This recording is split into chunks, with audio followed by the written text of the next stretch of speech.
Yeah, ladies and gentlemen, boys and girls, welcome into the 2025 Moto Option Supercross pre-race press conference to kick off this 2025 championship season. I am, of course, Kellen Brower, bringing you guys the action here once again on Start Your Systems TV. Can't wait to call all of the events this season for Moto Option Supercross. Big thank you to Moto Option. This will be the, I believe, 15th year in a row of Moto Option backing this series, and a huge shout out to them for the support that they've given us over the years. This is the 17th, I believe, running of the MX Simulator Professional Supercross Championship. So we have been at this for a very, very long time. This has been quite a series and storied series of that as well, and there's a lot of storylines that we will cover here tonight in this preseason press conference. Before we do that, before we jump in and talk to some of the best athletes or the best gamers in the world in this game, we're going to give a couple shout outs to some people that are making some stuff happen behind the scenes, and a big thanks to them for doing this over the years.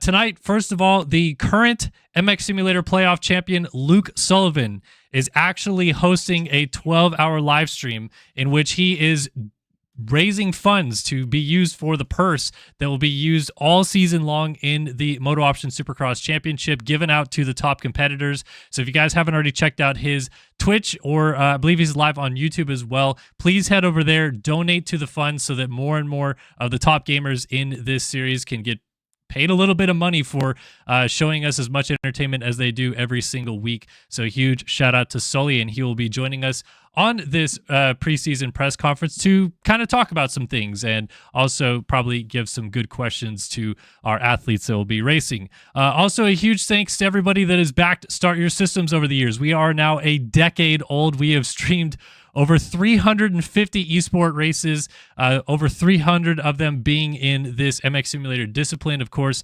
over 170 of them being Moto Option Supercross. So we have been at it for a while as well, and we can't thank everybody that has supported us throughout the year and continues to support us. We're going to be live all season long right here on Start Your Systems TV on YouTube and on Twitch, as well as our Start Your Systems TikTok this year. That'll be new when you guys catch us this Wednesday for Anaheim 1, and for the rest of the season, you guys will be able to watch us on TikTok as well.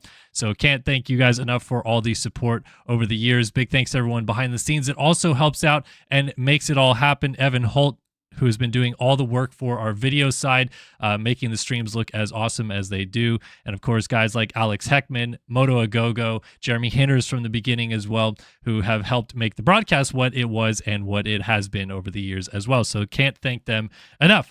All right, I'm not going to keep talking anymore. Wanted to give those thanks before we started here tonight, and give everyone credit where credit is due. We are going to jump in and talk to some of these people and get a little bit of a synopsis of what to expect about this championship, what to expect about this season coming up. So we're going to go ahead and jump into our Zoom call now and say hello to some of our top competitors all around the world. All right, let's jump into our Zoom call now. And I'm joined by so many of the top gamers in this game, but also some of the familiar faces that a lot of you guys have seen over the years. And I'm sure some of you guys have even watched some of these streams over the years. The first person I'm going to bring in and talk to him a little bit is the man who has kind of been putting all the work in today. I feel like it's been Mr. Luke Sullivan himself making all this kind of come together in the first place, and really excited to be joined by you, of course, the MX Simulator playoff champion. But also, I mean, man, you've been behind the scenes kind of making a lot of stuff happen to get these guys a little bit of extra money this year. You guys, you want to start off by talking about that and how it's been going so far? Yeah, it's been well. I'll say last night it started a little shady.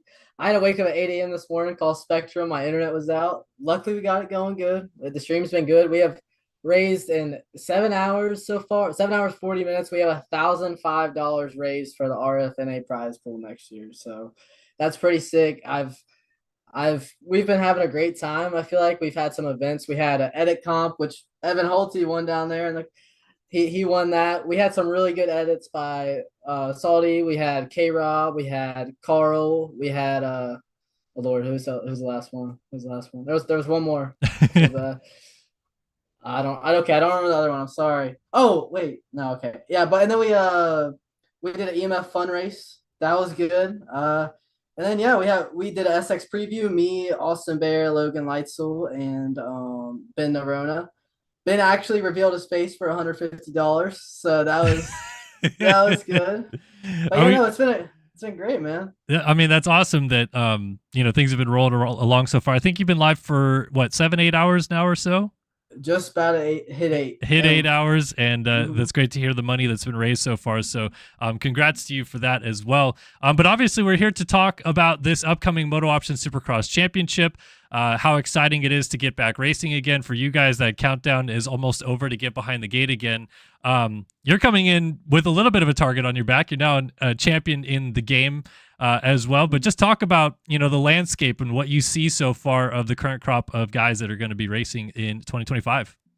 Well, the 40 class is definitely going to have a whole change. We got Seth Carr coming up. We got Seth Shirley coming up. We got Rasmus Balzer coming up. Even John Heilman too. Like you're adding four guys who can be top 10 easily in the 450 class, and some might even be competing for that title. That's I would think so. It's definitely adds add some more competition for sure. For you as well, like I said, a little bit of the target on your back. How has this offseason treated you so far? Like, what have you been kind of doing to occupy your time? I know you guys all kind of try to take a little bit of a break from the game after 31 rounds of racing, Yeah. but how has offseason been? You've been building back? Yeah, it's been good. I took probably like a month and a half off, or not fully a month and a half off. Every once in a while I'm playing the game. Can't say I'm not, but definitely took some time off work. Got into my college, good. Finished that for the semester, and then definitely since like December we've been playing a lot. Yesterday, Luke Chef hosted like a Nexus fun race for some money, so kind of just playing with all the guys. Just maybe do a demo every once in a while. Not gonna say I don't do any demos, we got to try hard sometimes. We got to compete with some good guys who play a lot on this game. So Yeah. I definitely put in some hours for sure. Absolutely, absolutely. Well, obviously, great to talk to you. We're going to be talking to you a bunch more a little bit later on, but I want to introduce the third member of our kind of questionnaire crew here tonight, and it is the man, the myth, the legend, Alex Heckman, who's joining us as well. We're all in suits. We look great, and we look very suave here tonight, so that's awesome. But Alex, I'll throw it to you first. Braden Carter is a 4-time champion of this series now, and I'm sure we're going to talk to him in just a moment. Man, the 4-peat had never been done. The 3-peat had never been done in Moto Option Supercross either, and he managed to knock both of those off in back-to-back seasons. I know that you've spoken to him personally over the years of him garnering this success. Do we expect much different out of Braden this year? I don't think so. I've had the luxury of knowing Braden since when I was faster than him, which was a long time ago. But it's insane how he comes in under the radar. He says it's not playing a whole lot, but then he comes to A1 firing on all cylinders and always performs. I don't think we're going to see anything different. Braden always rises to the challenge, and really he has the biggest target on his back when it comes to Supercross.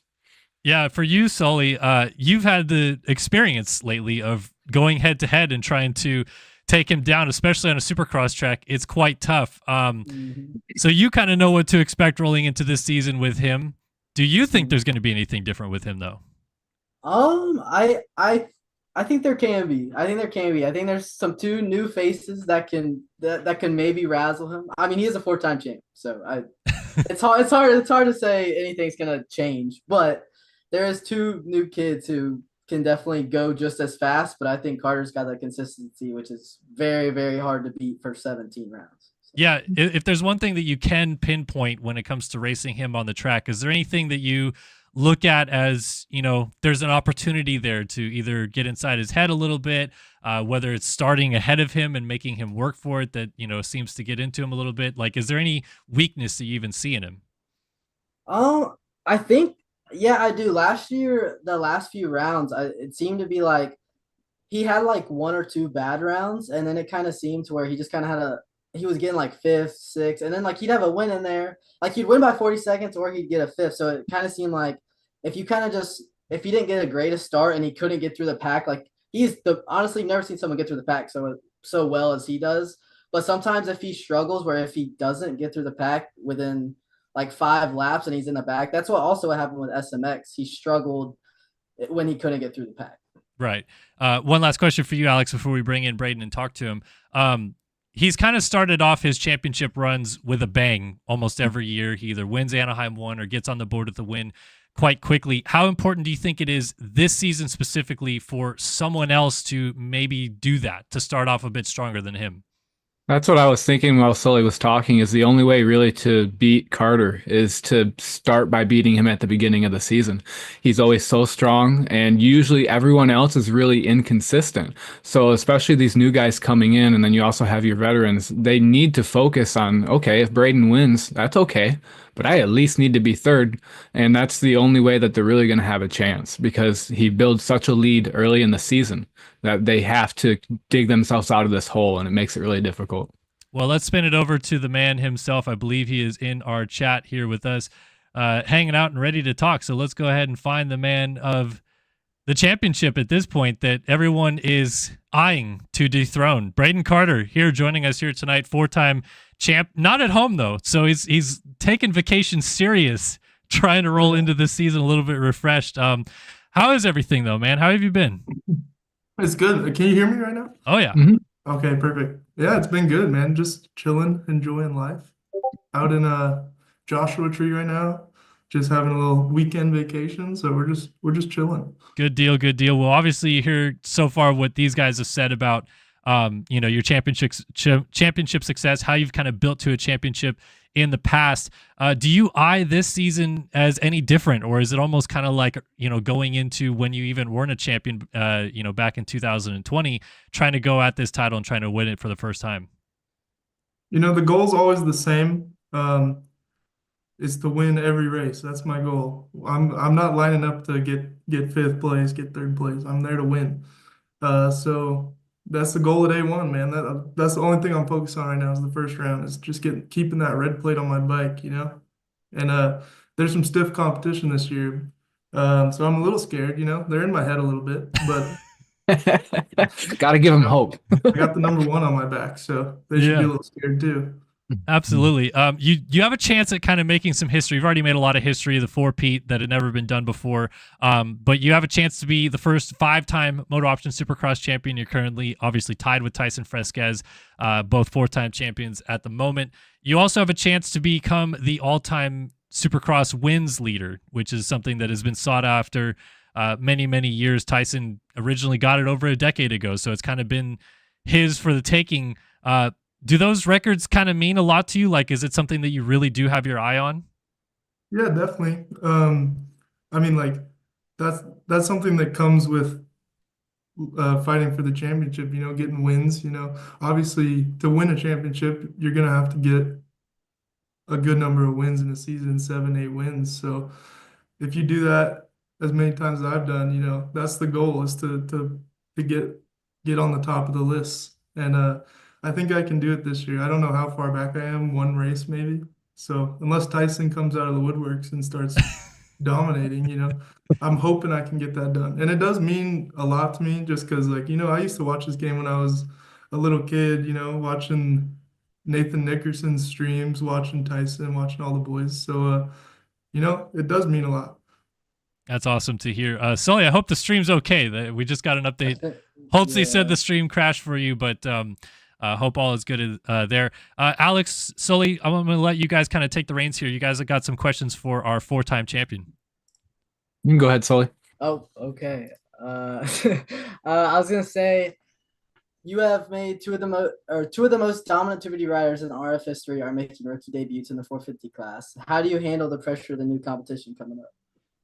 I did get to race Shirley a little bit last year, and he did kind of poop on me his first race ever. So, it's a little scary, but I know I can beat him. I did it every other race, I'm pretty sure. So that's the goal. And Seth Carr, I know he's a fast guy, but he's not even confident in himself right now. So, I'm just gonna focus on me. Hopefully he has some cracks in his armor. He was pretty damn good at outdoors, but it's a different beast, the 450 on the Supercross. So I'm hoping that maybe they'll be a little less consistent for their first full 17 rounds. It's hard to be good every single round. So even for me, you see, I missed a main a few years back, still won the title, got lucky, but it happens. And even making the mains this year is going to be difficult with how many guys there are. So it's gonna be wild. There's gonna be some good names missing mains, I think.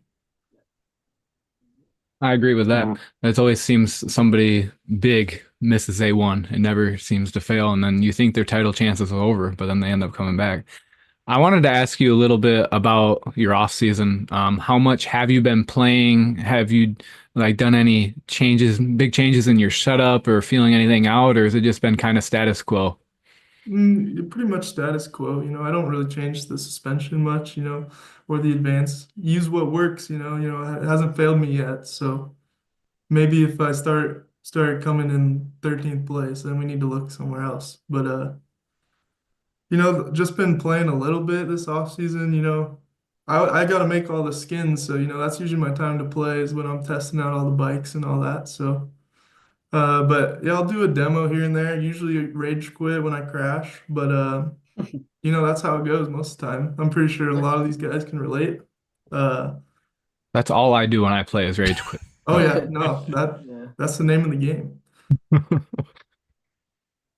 You got another question, Sully, or? I mean, I maybe he would.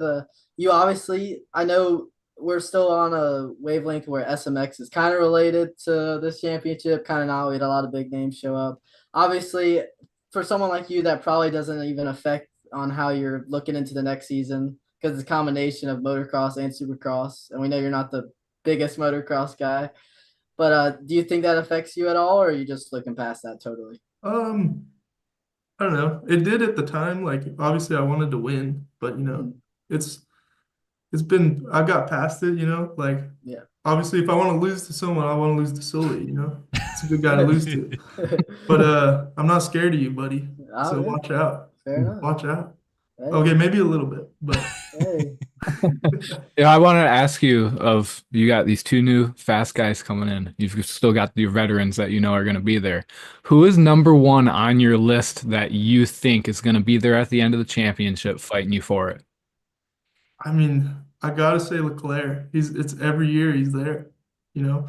And I do think at least one of the Seths will be there up to the last round, maybe even, taking the whole thing. So it'll be a good championship, I think, this year. Absolutely. I agree. I agree. Definitely going to be an exciting championship, nonetheless, for you, Braden. Trying to defend this thing, you know how to do it, so you've seen kind of what this is like before. But kind of piggybacking on Alex's question, just real fast there, do you feel like that this is maybe the most vulnerable you felt with the new crop coming in so far in trying to defend this title?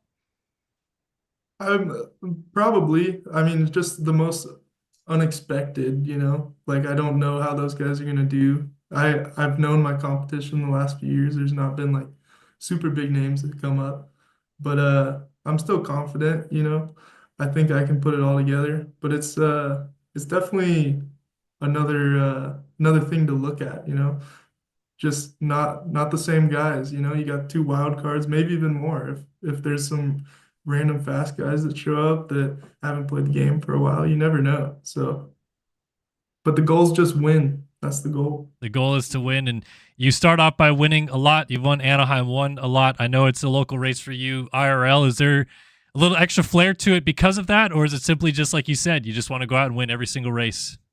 Oh, for sure. A1's like the most hype round of the year. I'd say Supercross and outdoors. That's most eyes on it, So winning that one feels the best. And then it sets you up good for the rest of the year. So that's the most important round, I'd say. Certainly does. Certainly does. Any more questions, Sully, Alex, for our champ here? No, I think Okay. I think he's ready to defend his championship again. Yeah, it'll be a good battle. It will be a good battle indeed. Thanks so much for joining us, Braden, and good luck on defending the Thank you. title. Thanks Five for Pete, having me. trying to get it Enjoy done. the vacation. All right, that is the man, the myth, the legend, Braden Carter joining us.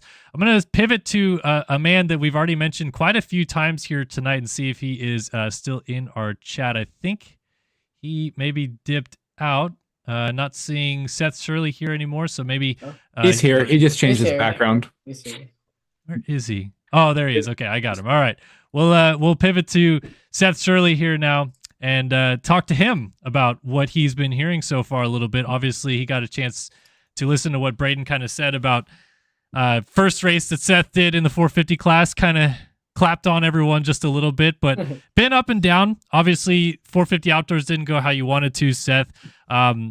SMX or the MXS playoffs went, I think, a little bit better for you. Just missed out on the championship. But do you feel like you kind of made the growth that you were looking to make in those kind of, 3 or 4 months from outdoors into the MXS playoffs that you feel is going to suit you well going into 450 Supercross as a rookie?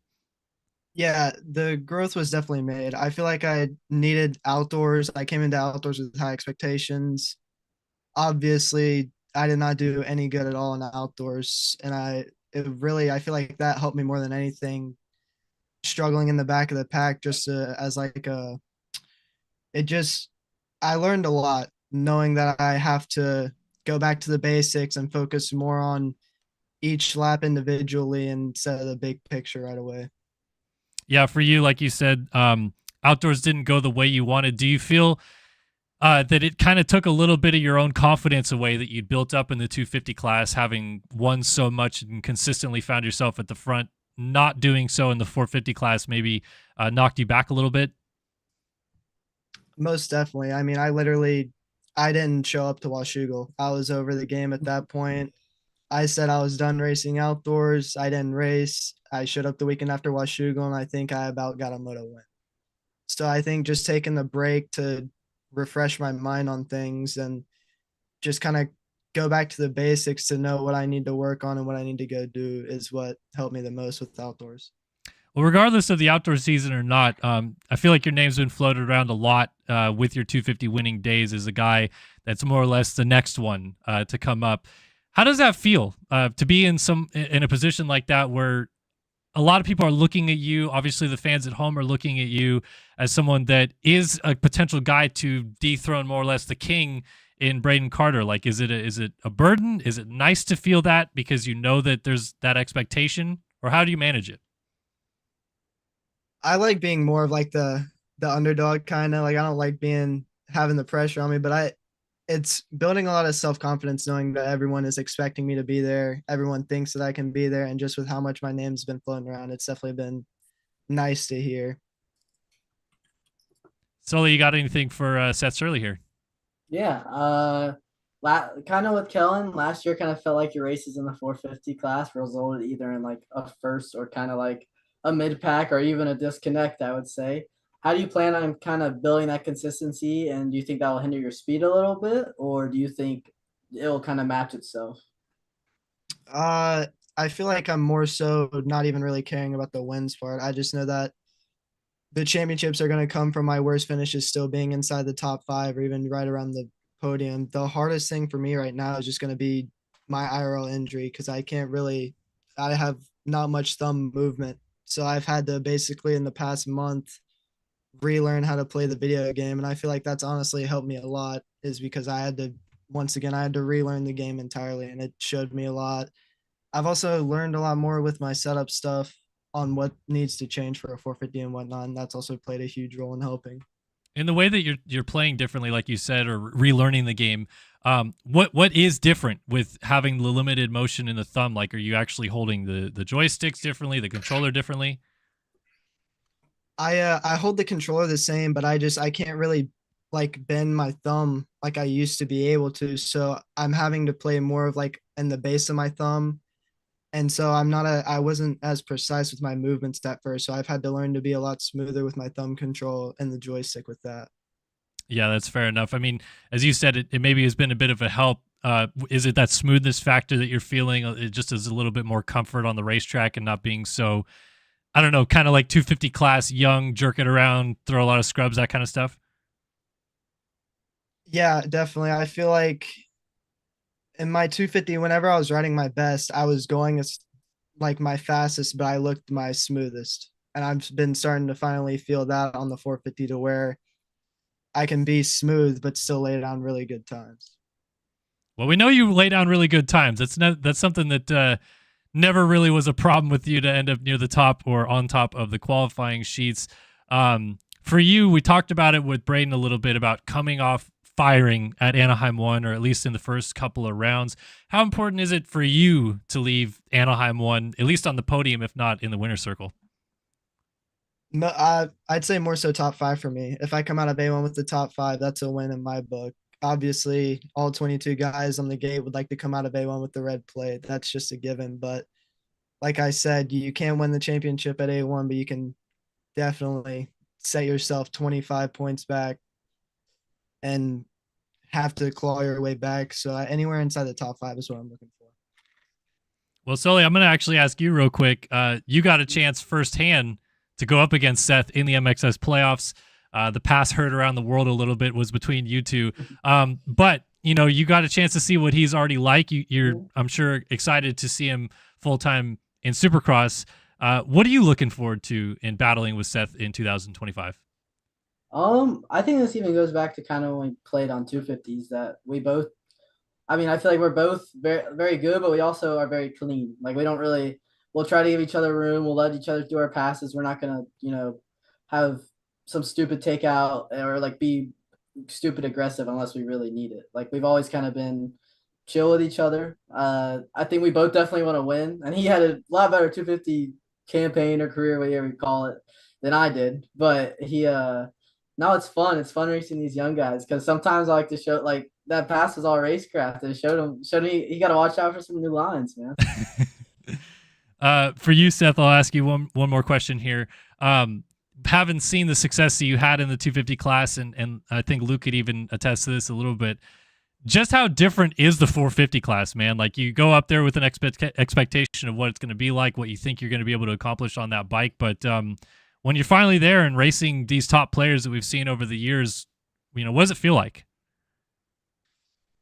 The biggest like statement that I threw around ever since getting on the 450 after Supercross was a bobblehead, like one of those inflatable guys at a car dealership. That's what I felt like all of outdoors and even majority of the off season. But I messed around with some settings as of within the past 3 weeks, and I found I've gotten to a point where I'm comfortable. But the 450, it's weird. It's a heavier bike, but with the ratio of how the bike is, it feels lighter than the 250, and it feels nowhere near as planted as a 250. But Yeah. So yeah, I mean, trying to figure that out has been a big help, and I haven't been as comfortable as I am on the game going into A1 before, so I'm really stoked on that. Well, that's obviously good to hear. Any more questions, Luke, for our guy Seth here? That's all I got. That's all he's got. All right, Seth, we appreciate the time, man. Really excited to see that full rookie season and what you're able to do up against Braden Carter and the rest of the field here in the 450 class for a full season, man. Thank you. All right, that is Seth Shirley, multi-time 250 champion, joining us here to talk a little bit about his stuff. We're going to welcome back, if I can get him, we're going to welcome back our guy Alex Heckman, if he is here again. I'm not sure. I think he told me his internet died. So. His internet died. We did let him back in, but I think he is gone again. All right, well, while we're here and we're still talking about a little bit of things regarding Moto Option Supercross, I'm going to see if our guy T-Lang is able to jump in and talk with us or not. Tyler Lang here joining us, kind of our Race Factory representative right now. But first of all, T-Lang, I wanted to ask you, Moto Option Clothing, I just asked you before the broadcast, they're back again. I think this is they started in 2012, so this must be 14 years or so of them backing the series. You know, how important is that relationship for Race Factory to get along with this series and you know, keep it running for as long as it's been going? Can you hear me? Yep, I got you. All right. Yes, it's actually pretty cool. I wish more companies were as loyal and easy to work with as them.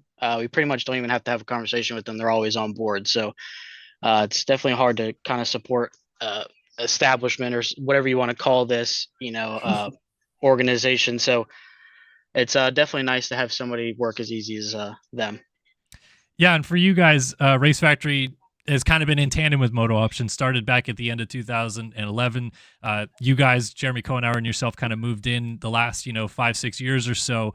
What can we expect from 2025 Race Factory? I think it's kind of just more of the same, but track wise, building wise, everything like that seems like it's coming together pretty nicely so far. So I'm pretty confident that our Supercross series is pretty solid. Other than like just testing out different scaling and stuff like that for the tracks and different decals, but our main focus this year is definitely going to be outdoors. I think we lack pretty bad in outdoors, so we definitely need to step that up. So I've cracked down on some people to try to get outdoors moving along quicker, getting more people involved. So hopefully we'll by the end of the year we'll be sitting pretty good.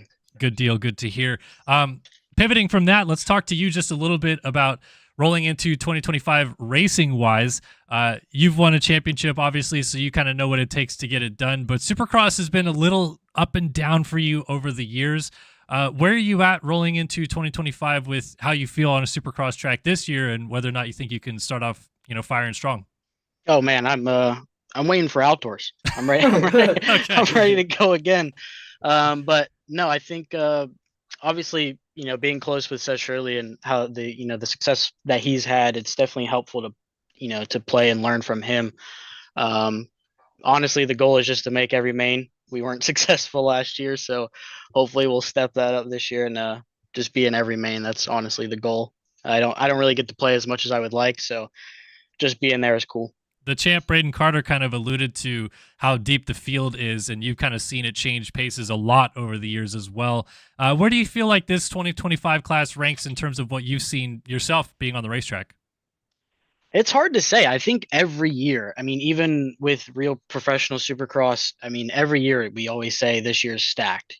I don't think it's ever not going to be. I think every year is going to be harder and harder, especially we have a lot of new players coming into the game, young ones. So they have a whole lot of time on their hands to play, and times are changing. So, pretty confident that we'll probably see the same winners again, but I do think there's going to be some random guys that I don't think you would suspect to be in the mix. I know I was actually asking some of the guys on Sully's broadcast earlier today. We've now seen Race Factory exist long enough that there's people that were not even born when Race Factory started that are now racing at the professional level. It's kind of crazy to think about the history of this game and, of course, Race Factory and how long it's been kind of a part of this whole program. Yeah, it's kind of crazy. So actually one of them is Maverick Snyder. I recently started playing with him. I actually started playing sim in 2009. That was the first time I ever downloaded the game. Now, I didn't start racing until like 2018, but as far as actually playing the game, yeah, 2009 was the start, and it's pretty crazy to think about. Yeah, I mean, the landscape just seems to change every other year, and you get used to kind of the staple guys being there, and before you know it, that whole next generation is here to stay and kind of at the top, like we've seen with the Carter, you as well, T Lang and Eaglin, those guys. Now we're seeing Seth Shirley, our guy Luke Sullivan here, more guys starting to show up and maybe try to change the tides a little bit. It's the perfect storm almost, if you will, coming into 2025. Luke, I'll throw it to you though. Got anything for our guy T Lang here tonight? Yeah, so we would say you had a particularly slow start in SX last year, which we know you're an outdoor guy, but have you done anything to ensure that doesn't happen this year? I know yesterday during the Nexus Open where you got third and won that $40, you were actually like we were battling for most of the race, and I asked like I don't even remember is whoever was in my call. I was like, "Is this Shirley behind me?" And he's like, "No, this is T Lang." I was like, "Man, T Lang's kind of ripping." So I was like. Maybe he's fired up for some A1. How are you feeling? Yeah, so with what I've noticed with SX is if I get a good start, it's a lot easier for me to stay with the top guys. Mhm. It's a lot harder for me to come through the pack in Supercross. Obviously, outdoors it's a lot easier because there's more room, and I don't know, outdoors just comes to me naturally. But Supercross has always been harder for me, especially to come through the pack. But I'm pretty confident if I either whole shot or at least top five, that I'll pretty much finish around that area. Obviously, depending on the track, and I've noticed that I favor more technical tracks. That's why I think I was so successful in that race last night, especially. And it's a lot easier when you're racing against somebody that you can get close to. Like you're confident that you can get close to them, and then you don't have to worry about them, ripping your forks off and stuff like that. So it makes it a lot easier. Yeah, for sure. Yeah. So, Yeah, Heckman, you got anything? Is Heckman back? Yeah, sorry, internet died, and then Let me get computer in here. decided to uninstall its driver, but I'm back now. Rip. Yeah, Heckman, what you got for our guy T-Lang here? Hey, T-Lang. I was wondering, since you are an outdoor guy, is Daytona your favorite race of the year for Supercross? It's funny you say that because I always look forward to it, but I always do bad. Like my first ever Supercross 450 main event win was Daytona, which is pretty cool. But other than that, like I always do bad. Yeah, I always liked the idea of Daytona, but then yeah, I would never do good there either. I was kind of wondering though, you've stepped into such a predominant role with RF racing. If you think back, if you hadn't taken that stronger role and being basically running RF, do you think you would have been a little more successful with your racing, or do you think you kind of would have still performed about the same? Um, yes and no. I do think being a part of RF definitely has its perks. I'm not gonna try to sit here and hide that. But it's if I could go back and redo it, I probably wouldn't have taken the role that I have, simply because I think having the role of being the face of RF and being a competitor definitely gets in the way, and you definitely lose friendships. Trying to be a boss and an admin.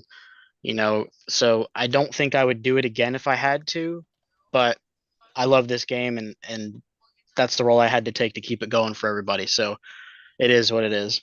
Yeah, I was even thinking from a time standpoint, you have less time to play because you're doing more management. Yeah, when I first started, I was doing all the track stuff. So like I was doing all the objects and all that stuff. So yes, that was very time consuming. However, I have stepped away from that and focused more on like the admin back end side of things, trying to get everything organized. So try to make it smoother. Right on. Well, it's awesome to get a little update from you rolling into the season. Do you have anything, I guess you want to let the people know rolling into 2025 about, Race Factory, Moto Option, anything else just to get people a little bit more excited? Only thing I want to say is don't sleep on the old guys. All right. Just wait till outdoors. All right. We're fired up. I won the last ready 3 for rounds, hang so we're coming out swinging. Fox Raceway now. Fox Raceway. Yeah. Love it. I absolutely love it. Well, appreciate the time, T-Lang. Good luck this year, as well as not only running the events, but getting behind the gate and trying to shred again. Mix it up with the boys again, as always. Thank you. All right, that is Tyler Lang, the man, the myth, the legend, who is 2021 outdoor champion, I think, if I have my math correct there. Let's pivot for just a second. We've talked a lot about a 450 class. Real quick, for you, Luke, before we jump in and ask some of these guys some questions, we think 250 West, we're looking at some faces, Braden Tharp, Jake Spieth, Hayden Stevenson, Race Cobble, Rogan McIntosh, a few guys maybe to mix it up there. I know that seems to flip-flop. Some guys like to change last minute, so we'll take this with a grain of salt. But of this current crop of guys that we think might be racing West, anyone stand out for you so far? I mean, I feel like there's I honestly don't know. I feel like this class, the 250 class with Seth Carr and Shirley and Rasmus coming up, I feel like it's so open. Like, especially this West class, I think there might be a little bit of a favorite on East, but this West class, I think it could go either way. Maybe, I mean, there is a few people with wins. There's Rogan. I think he has 3 wins before. Stevie has a win. Then you have Spieth, who apparently is flying in the test track. So, but you gotta think there's some of these guys have never really been in a serious title fight. Like, it's really could go any way. Also a European who decides to race West could come out and just do really good like Balzer did for 2 years. So I think this class is a lot more open than East for sure. But I think it'll be exciting if Tharp decides to race. It's very hard to get these guys to actually know what coast. I hear about different every single day. So but yeah, I think like Stevie, Spieth, and Rogan, and if Tharp's in the mix, I think those are the 4 guys. Well, let's try to pin some of these guys down real quick, and we'll go ahead and talk to our guy Hayden Stevenson here first. Hayden Stevenson joining us now. Last year, 250 West for you. You finished second. I know, obviously, Seth Shirley kind of got away. He was going for that perfect season, but second in the championship. Pretty strong run overall. First question, of course, though. Are we locked in? Is 250 West happening for you this year? Yeah, I'm back on West. Obviously, the last like few years, when you're not fully confident in yourself, you always have names in your head of like who you're looking at as your competition. And last year it was obviously Seth. We were all looking at him and wanted to beat him.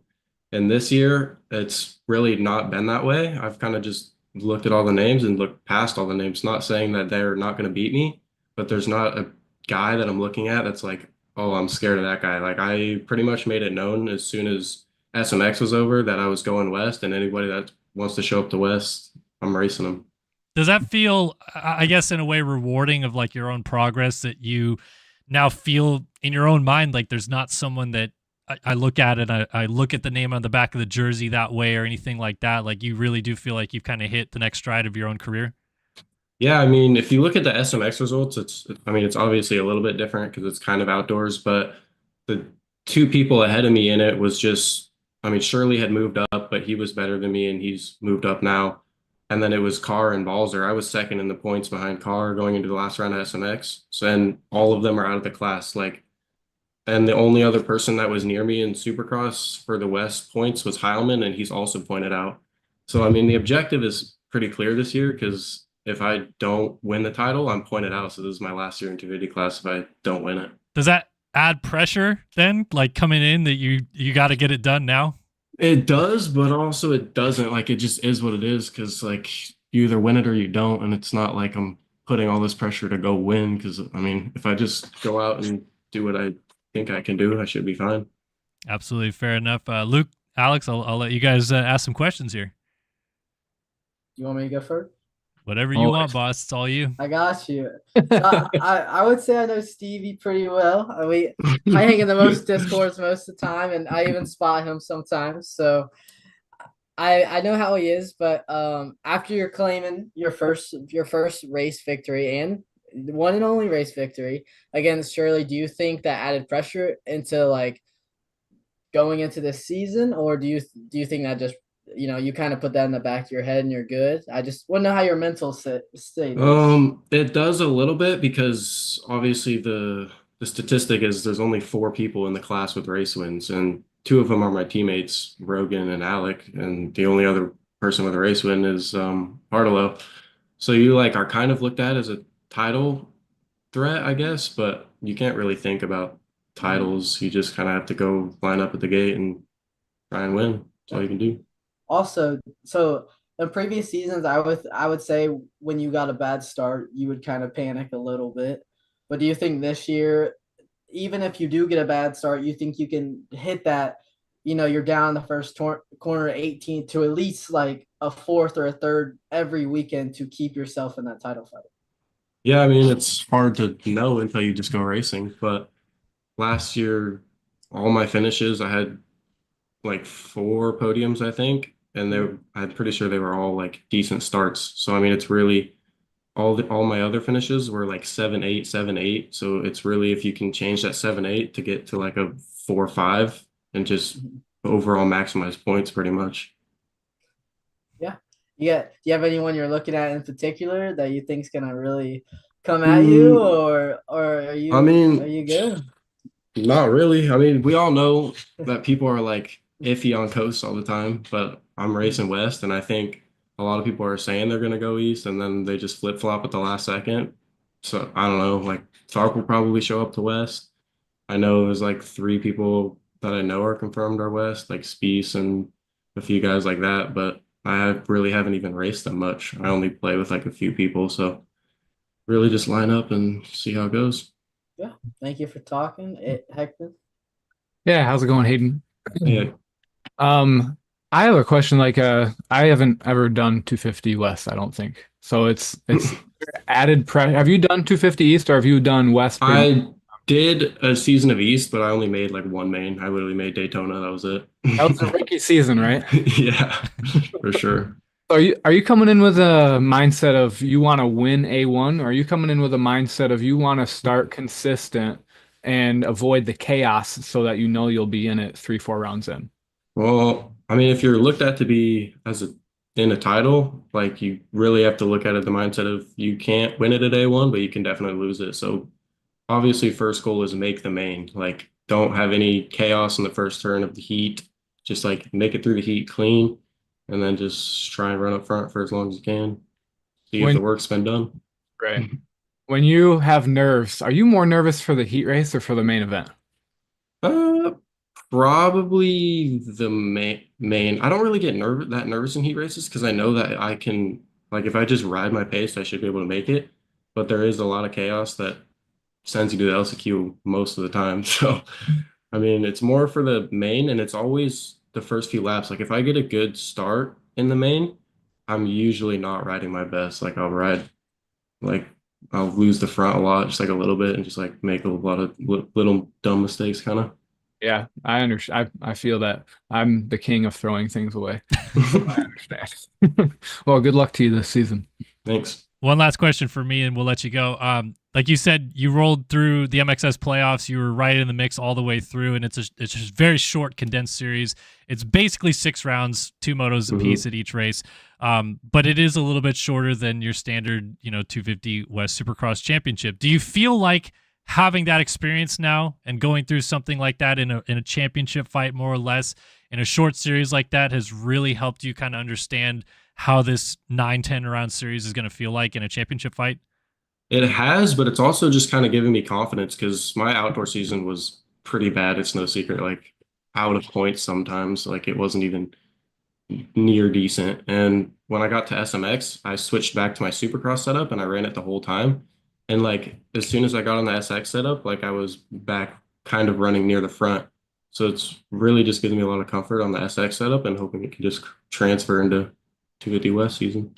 Well, that's awesome, man, and we'll look forward to seeing you here in 4 days at Anaheim 1 and see if you can come out firing on all cylinders in that 250 West division. Hayden Stevenson, big thank you to joining us here tonight for the pre-race press conference, buddy. Thanks, boys. All right, that is Hayden Stevenson. We're gonna get a couple more people to answer whether or not they're actually racing this 250 West Championship or not. I want to go find whether or not. I don't think Tharp joined up in here, did he? So we don't have Tharp tonight, but we do have Jake Spees. So Jake Spees, we'll ask him and see if he's a maybe. And we hear flying at the test track. He's also hanging out in a parking lot. So look at this guy. He's ready to go. He's got my mic good, fellas. Your mic is great, buddy. Good to hear you. So original rumors here, flying at the test track. What do we think about that? That's not really me hyping myself up. Like that's my teammate AP. He's always giving me guff at the test track. Like, it's Seth Carr too. Shout out my trainer, Seth Carr.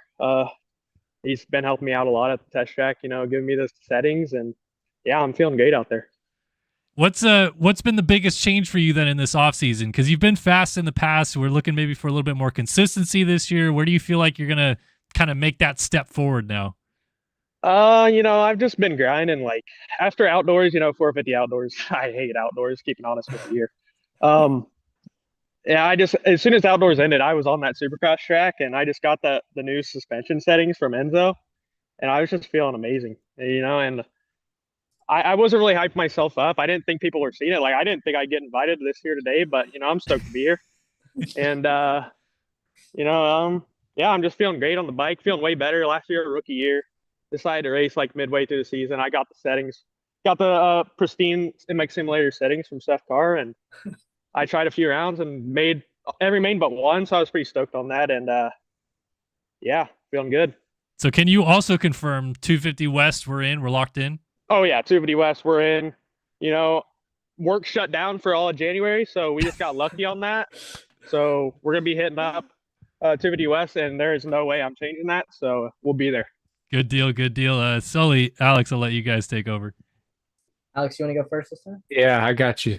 So you say you've been grinding. Does that grinding include lots of demos or lots of random online races? What's your way of grinding for the season?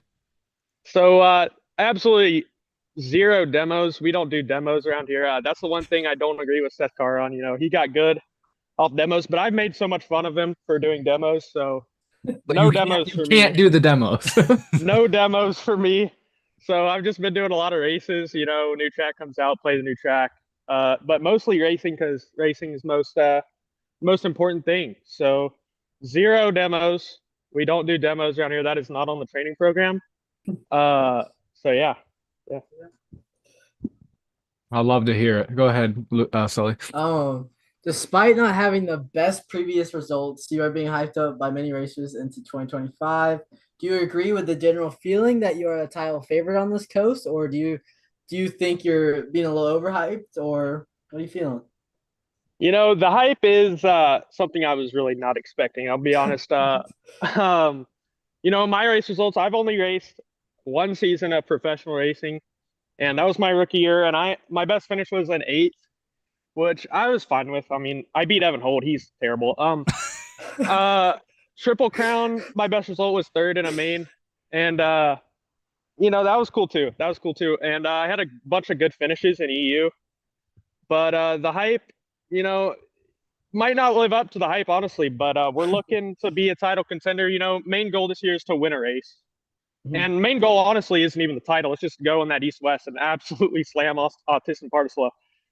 And yeah, I mean, I'm stoked. I'm happy that people are seeing all the hours and the hard work I'm putting in out there. Yeah, for sure. I also, are you kind of feeling like, I feel like you and AP are a little like Seth Cars over there. Do you think you're just gonna have a lot of speed and maybe not much consistency this year, or do you think you'll be able to bring the consistency to it? I think honestly the consistency is something that I bring to the table more than the speed. I'm definitely not like Seth Carr speed or maybe even AP speed, but the consistency with this new setup. Last year my setup just super crazy verts and just rambunctious out there. I was just getting rambunctious. And but this new setup brings some consistency, and yeah, I think it'll be sick. I've been practicing, I've been beating AP in real life IRL, just been beating up on him. So I'm looking to finally bring that into MX Simulator professional racing. Thank you. I love I love the confidence flowing out of you, Jake. It seems like you're riled up and ready to kick the season off. So is it win or bust at A1 then? Seems like it. I mean, I'd love to win A1, but if I don't win A1, like, my friends, AP is one of them. They're really gonna give me the business if I don't win. And I'm not looking in there to go win, but they are, so it's like that's the feeling I'm feeling. But if I don't win, I'm chilling. I'm just trying to get one singular race win, and if that turns into like A1 or second round, third round, fourth round, yeah, that works too. I'm not really stressing. Yeah, are you scared of anyone? Absolutely not. Nope. No? I love the confidence. Even people with race wins, maybe like a Stevie, Rogan, Holt, Dart, anyone? Definitely not Holt. Not Holt. Tharp, if this was EMF, I would be absolutely shivering in my boots. I'd be absolutely terrified. But this is not that. So, Stevie, he proved himself last year. He beat Shirley. He's the only guy to beat Shirley on the West in the West competition. I was really looking to win that night too. Well, yeah, I won the heat race by about 20 seconds, so that was pretty cool. Absolutely rode terrible in the main, but congrats on Stevie on his win. And Rogan, he's been a staple of the class for years. He's like Dart, and yeah, it's gonna be tough to beat those guys, but I think I'm the guy for the job. All right, thanks. I love it, man. Jake. I love the attitude and the confidence. I think everyone should be scared of you. I agree with you. Well, good luck this year, man. Yeah. Well, yeah. We appreciate you joining us tonight, Jake, and yeah, we'll see what happens at A1. Yes, sir. All right, Jake Spees joining us. That was a man full of confidence. I love it. I'm going to go ahead and switch to East here real quick, or potentially East. We're not sure. We'll have to see if he's confirmed or not, and talk to our guy, Evan Holt, who's just got called out a few too many times that we can't just let him sit here and not speak his own mind a little bit here. So first of all, Evan, have you down for East? Is that the plan? You got to unmute.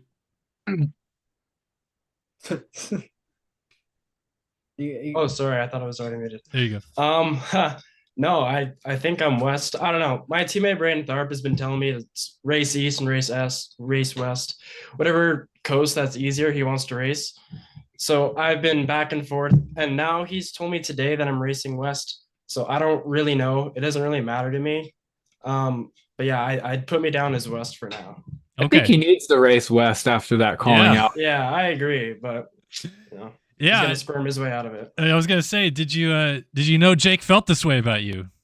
Yeah, very. I've been there for 4 months. So yeah, I assume that he'd be firing on all cylinders. I was actually really impressed. He's kind of a shy pumpkin, so it was cool to actually hear that talking to a big group of people, he could actually like use his mouth. So Ooh, I like it. I like it. All right. So real quick, we'll relive Anaheim 1 last year for like a fraction of a second. I'm sorry to bring it up, but Seth Shirley's perfect season to be almost ended before it even got started, and you were the man that brought him to the brink at Anaheim 1.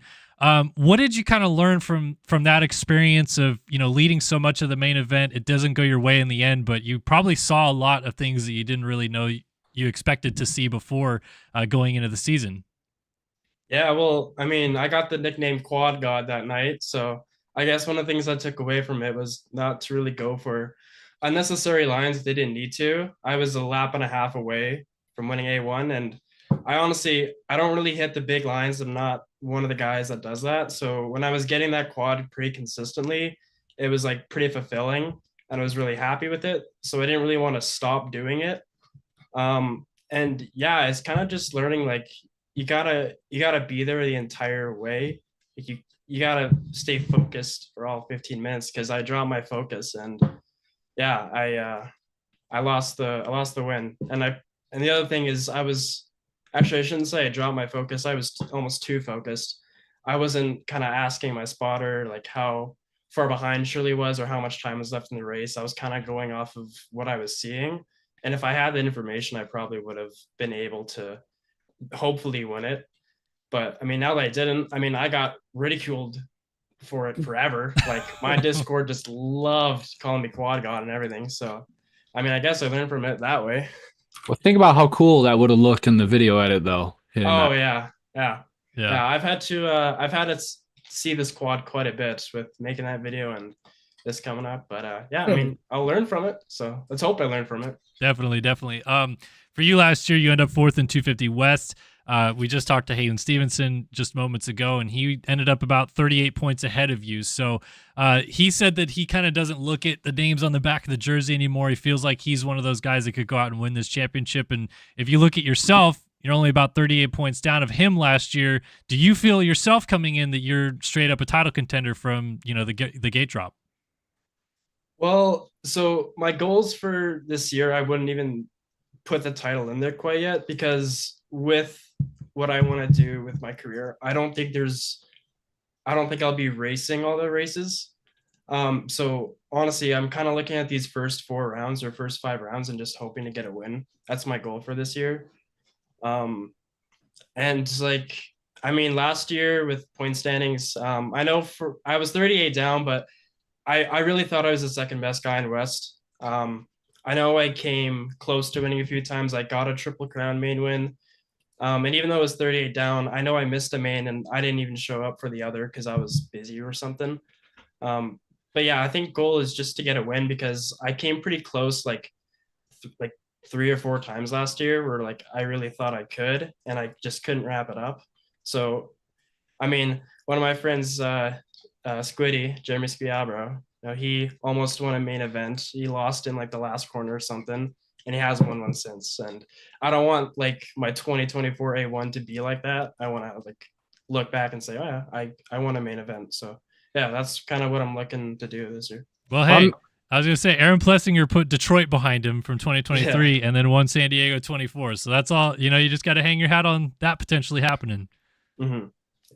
Go ahead, Alex. I got it for you, Holtzy. If you're leading the points after the 4th or 5th round, are you going to make sure that you can keep doing the rest of the series?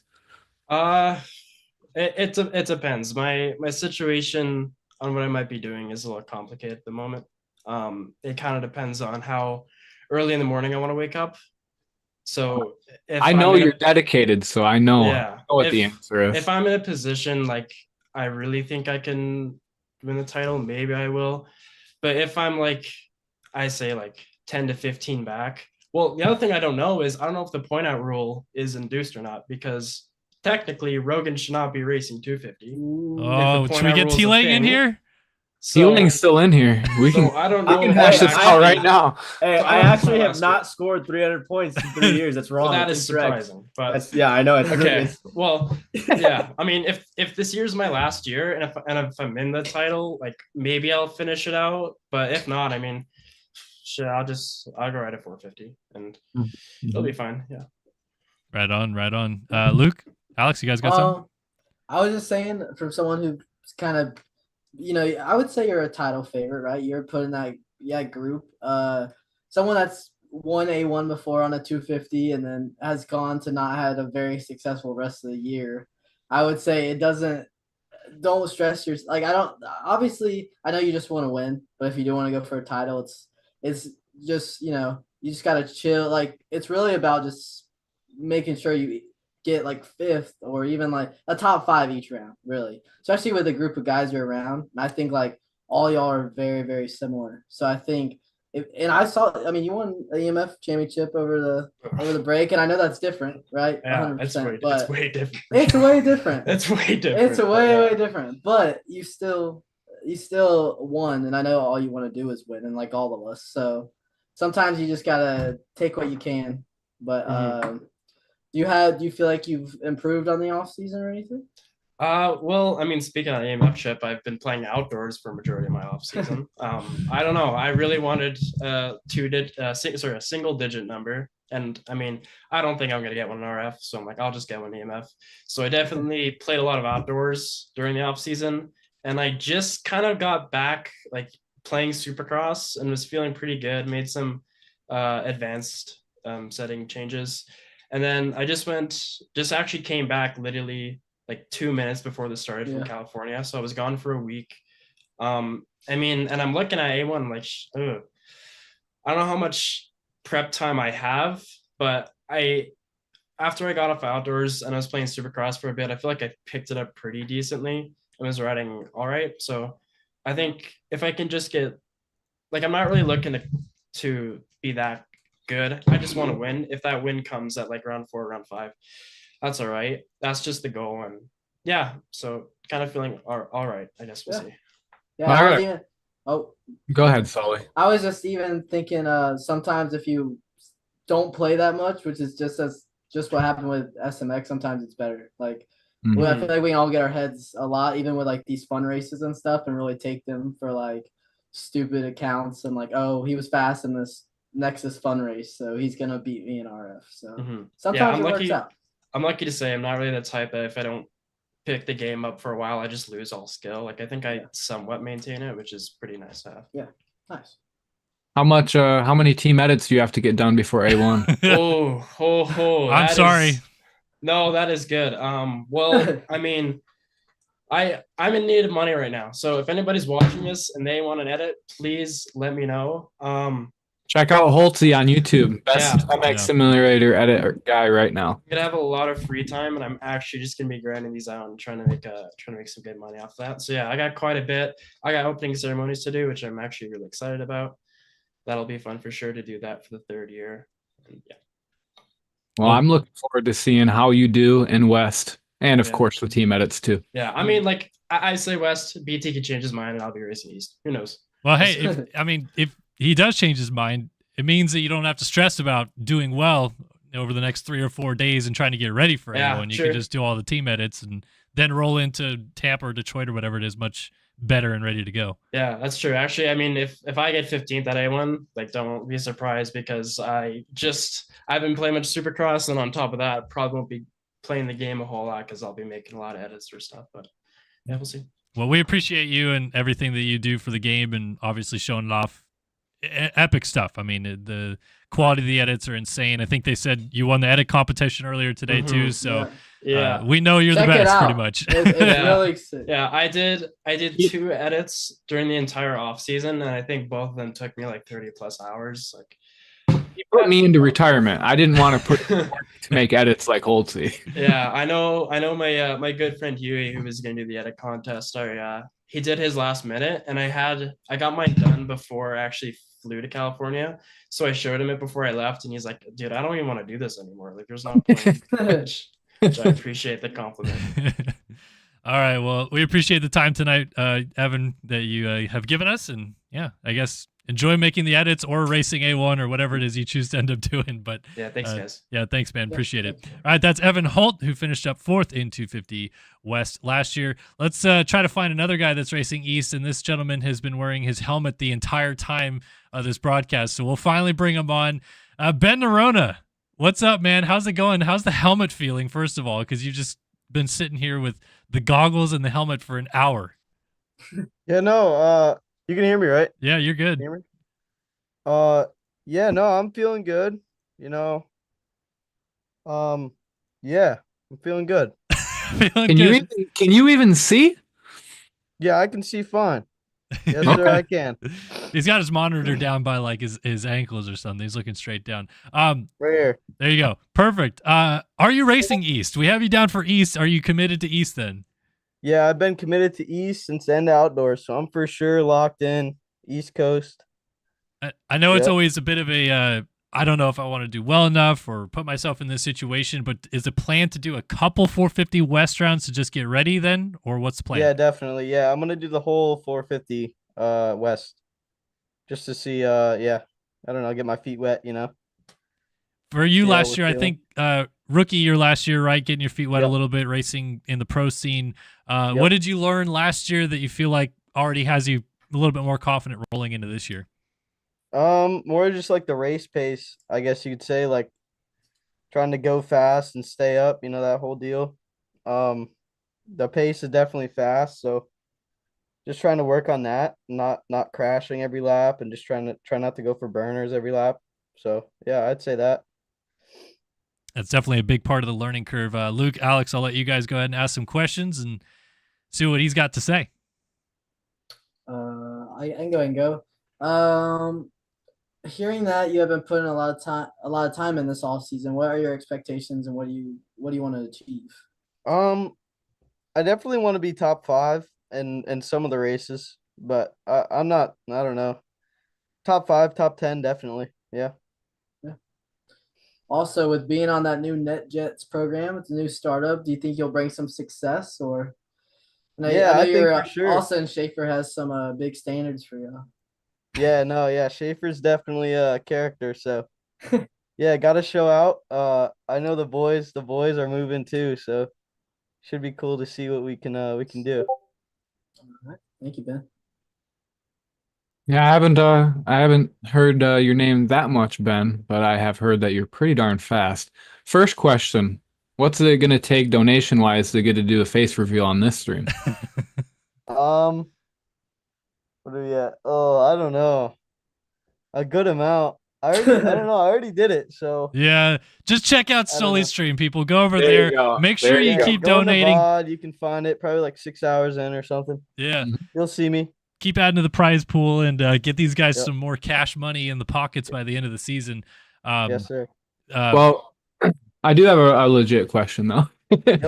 So, your decision to go east, is that purely so that you can check out the west tracks and kind of get a flow for things before you actually start racing the series that you're taking most serious?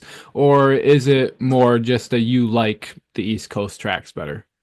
Yeah, I definitely wanted some more time because I did that whole EMF outdoor season, which was late. It was what, like November. It was still going on, so I definitely wanted some more time to play Soupy. And then yeah, and I also just like the shorter East tracks, like the tighter ones. I like those a lot, so that was kind of my thought process. Yeah, it's nice that you can race 450s to get at least somewhat prepared for that. So, Yeah. Yep. well, that's all I got. So, good luck to you this year. Thank you, sir. I'll just quickly ask about the difference of the tracks. Obviously, we start off with a couple baseball tracks in Angel Stadium. There are a couple football tracks out west before your series starts. But do you actually feel like that's maybe a hindrance then because you're not learning the tracks that you will be actually battling on, and you're obviously on a different bike on a 450 as well? Or is it just any racing is good racing to get ready? Yeah, that's what I've always kind of thought with sim. I just feel like any racing is good, just learning how to pass and when to check up and how to avoid lappers and all that. So like I do all like the MXS lobby, like fun. I'll do it all. So yeah, I feel like that helps a lot. just racing in general. Good deal. Good deal. Well, we heard your expectations rolling into the Supercross season, but just give us a synopsis of what you really are kind of wanting to accomplish for 2025 and, maybe get yourself to a point where you can start battling up front and battling for wins. Yeah, one big goal probably be get on the podium in a main. Just like one main would be cool. No huge goals. I don't know. Top fives would be pretty cool. Make every main, obviously, and then yeah, just be consistent, pretty much. Good deal. Good deal. Well, Ben, thanks so much for the time. Go take the helmet off so you don't have to keep sweating inside of that thing, man. And we'll see you in the 450 class at A1, and we'll definitely keep an eye on you when we head east. Yes, sir. Thank you. All right, that's Ben Nerona. We'll get his helmet off and make sure he can still breathe after that one. Let's go ahead and talk to a couple 450 guys that I know have been sitting here, and I feel bad that we haven't gone to them yet. We'll go to Jacob Hubbard first of these two guys that I know that are still in here. Jacob, for you, I'm sorry that we haven't gotten to you. We wanted to get a couple of those 250 guys in, but last year for you, 4th in the championship. I know you've just been dying to get back in the winner's circle. I think that's kind of the main thing for you. But, kind of rate your 2024 season and where that kind of sets you up in going into 2025. Honestly, my 2024 season was just mid. Like, I had like, what, 4 or 5 4th place finishes. Like, literally, I'm pretty sure I finished 3rd and lost it on cuts like at least twice or 3 times. Like, it feels like I always get really unlucky when it comes to cuts. But yeah, I'm always around that 4th to 6th range. So, but I'm up front on the start. So it's kind of interesting because we always talk about, man, if someone could just get a start, what they would learn up there, how they would feel and all this stuff like that. But you're always at the front. So is there any learning anymore? Or is it just simply like get up front and hold on as long as I can? Let's get past no learning. All choke. Okay. Just past lap 6 and then he's golden. Yeah. Nope. Lap 12 will get me. Well, hey, look, the MXS playoffs, I think in Texas, if I'm remembering right, you did actually have, I think one of the main events where you did hang out at the front the entire way, if I'm remembering correctly. Was there something specifically you can kind of pinpoint there that you feel like you've kind of picked up on going into 2025? The only thing I can pick up is that I was running at like 30 FPS the whole race. So okay, I don't understand how I got my best finish. I think you just figured it out. You need to lock your FPS at 30. I think I just needed to slow down or something. I don't know, but well, maybe that's what it was. Is the FPS drop freaked you out just enough to stop going for the big lines because you didn't want to have like a throttle lock or something stupid. Yeah, exactly. So there you go. I don't know. I'm pretty sure I lost 3rd on cuts that race. I'm pretty sure Shirley got me. Like, I don't. It happens every different which way. Yeah, every year. Yeah, every year. So obviously another year where your teammates with the guy that everyone is looking at, Braden Carter. So you kind of lean off of each other. It seems like he, does stuff. No, he leans off of me. Oh yeah, all the way. Yeah. Anyway, success. Exactly. You're teaching him the way of starts. He's trying to teach you the way to go beyond lap 6, right? Yeah, we'll go with that. Sure. Okay. For him though, obviously the pressure resides on him. Is it interesting kind of being teammates to that and like seeing what he's trying to deal with, the wins he's trying to go for, and also doing something yourself? Or is it just like you guys are two completely different lives when you're on the racetrack? He's totally locked in the whole time, and I'll be locked in for like maybe 5 minutes, and then I'll spiral out of control. And yeah, it makes me so mad racing with him because I know that he's just constantly 1 second a lot faster. Like that, what was it, Glendale? I literally was out front checked and he crashed on the start, and within like 8 laps, he's already up there passing me, like pretty much passing me. Or it wasn't lap 8, but yeah, it was like lap 10. He was already there. And he would have gotten me anyways. Even if I stayed up that entire race, he would have gotten me. Like it's so frustrating racing him when you're not at that pace. Yeah, I mean, he's obviously done quite a bit of crazy things over the years, but do you feel like I said, being teammates with him, there have been things that you've actually picked up from like, setup wise or the way that he does stuff in a rhythm section or anything like that? He did send me a setup to run this off season. I gave it a shot, and it was really good in the corners. So maybe that's why he's so good in corners. It was really planted, but it just had some things that I didn't like about it. So I kind of went back to what I was running. But yeah, I think his his setup is really good for cornering. And I think Leclerc runs something similar too. So I mean, I don't know. But they're really good at their corners, and that's where they gain a lot of their speed. Fair So, point. Fair enough. For you, the off season was kind of full of planning stuff, I guess, because you obviously helped run the MXS playoffs. You guys did a lot of different things with battlegrounds and stuff like that. Do you feel like you, in any shape or form, got a break? Like you can reset a little bit going into 2025? yeah, after SMX, I was done. Okay. I dropped. I don't think I opened Sim like 5 times after SMX. It was. I actually saw him at the real dirt bike track. I was so over it. I was over it. Yeah, I needed a break bad because it was so bad for me to. I lost a lot of mental health planning and working on that SMX stuff. But I got a break.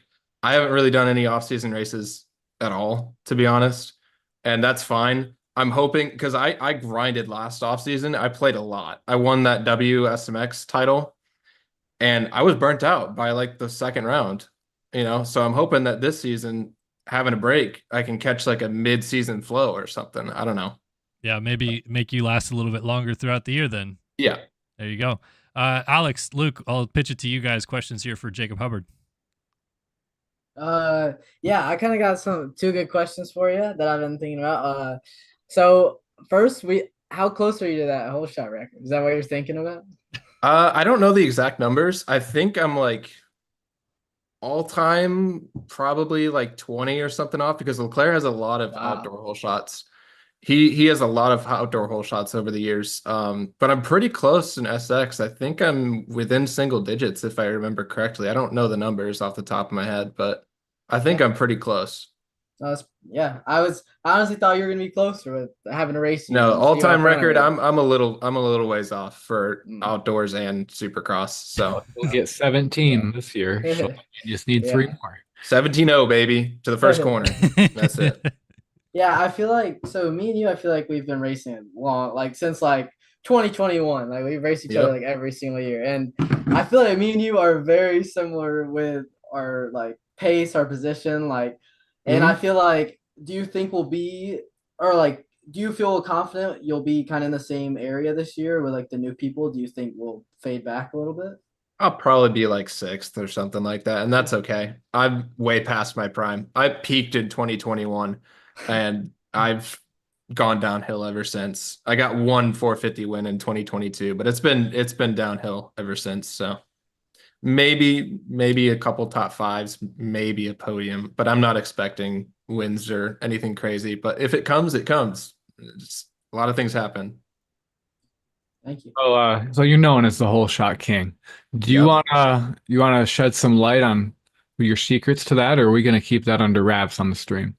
A lot of people already know kind of what my strategy is, but I run my clutch on a trigger, so it has like modular input, so I can kind of like modulate it, but I don't actually use it when the gate drops. I don't slip the clutch. I drop it like everyone else does, but it allows me to do a technique where I can squat the rear, and I can also kind of compress the forks a little bit too, because I hold I don't know. So I hold the clutch, hold my gas, hold my rear brake and my front brake. And so I kind of compress both at the same time.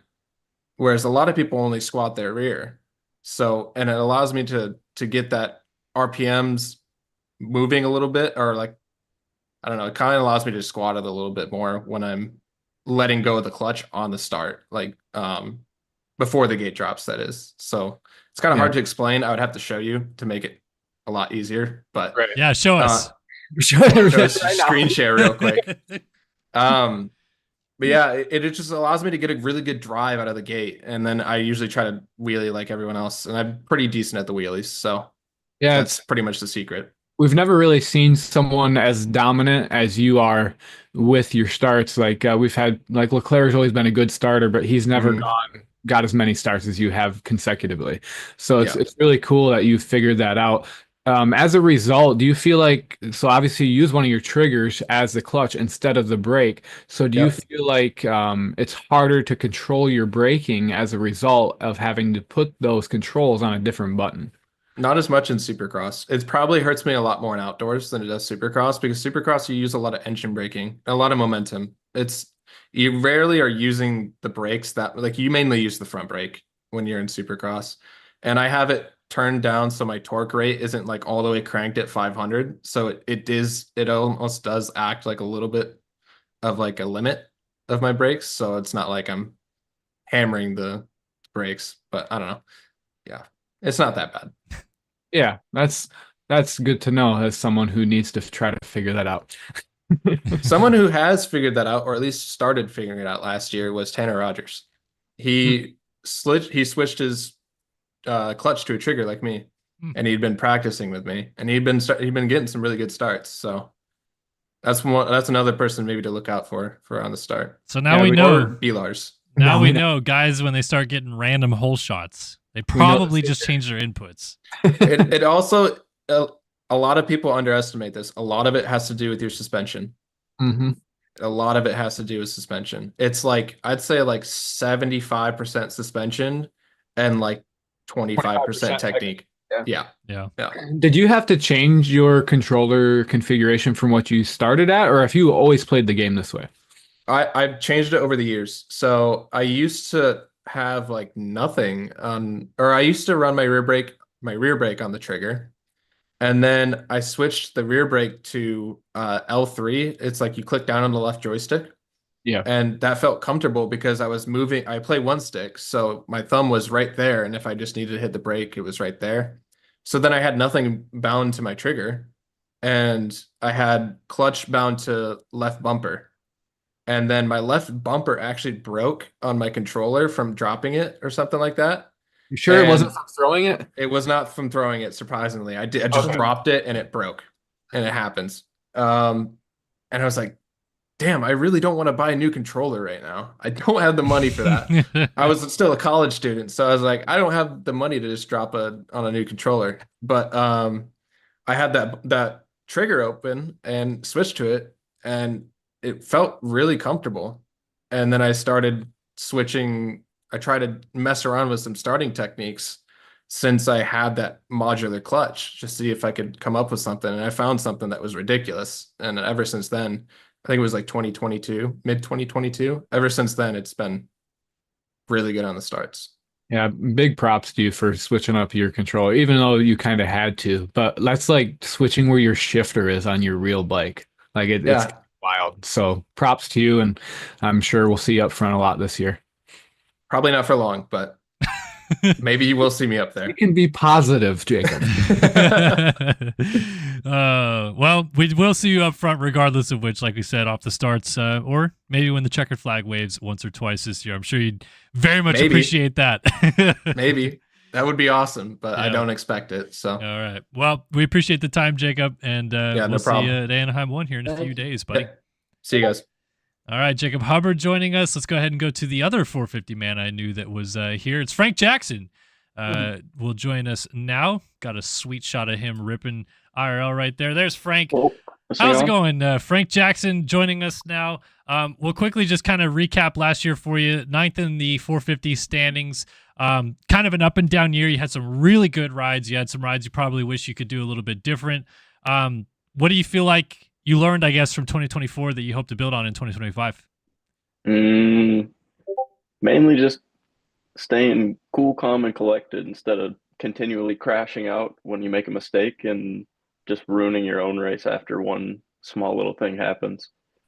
You've shown to have the speed at times for sure. Definitely a few rounds where you really start to click. Is there anything that you can point to when that happens where you find that flow state? I wish I could, but it's just kind of like if I'm feeling the layout, then I can hang a little bit, but if not, then I'm just a struggle bus. Is there a particular layout you like with either the stadium design or too many 90s, too many 180s, something like that? Yeah, not a huge fan of 90s, and usually I'm a big Daytona guy. I usually do pretty well at Daytona. Well, you're a Florida guy, right? So it's kind of like, is it home race vibes or?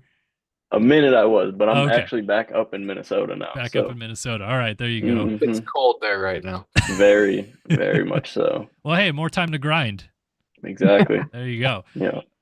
So for you rolling into 2025, do you kind of put some sort of expectations on what you want to accomplish or what you're hoping to do then?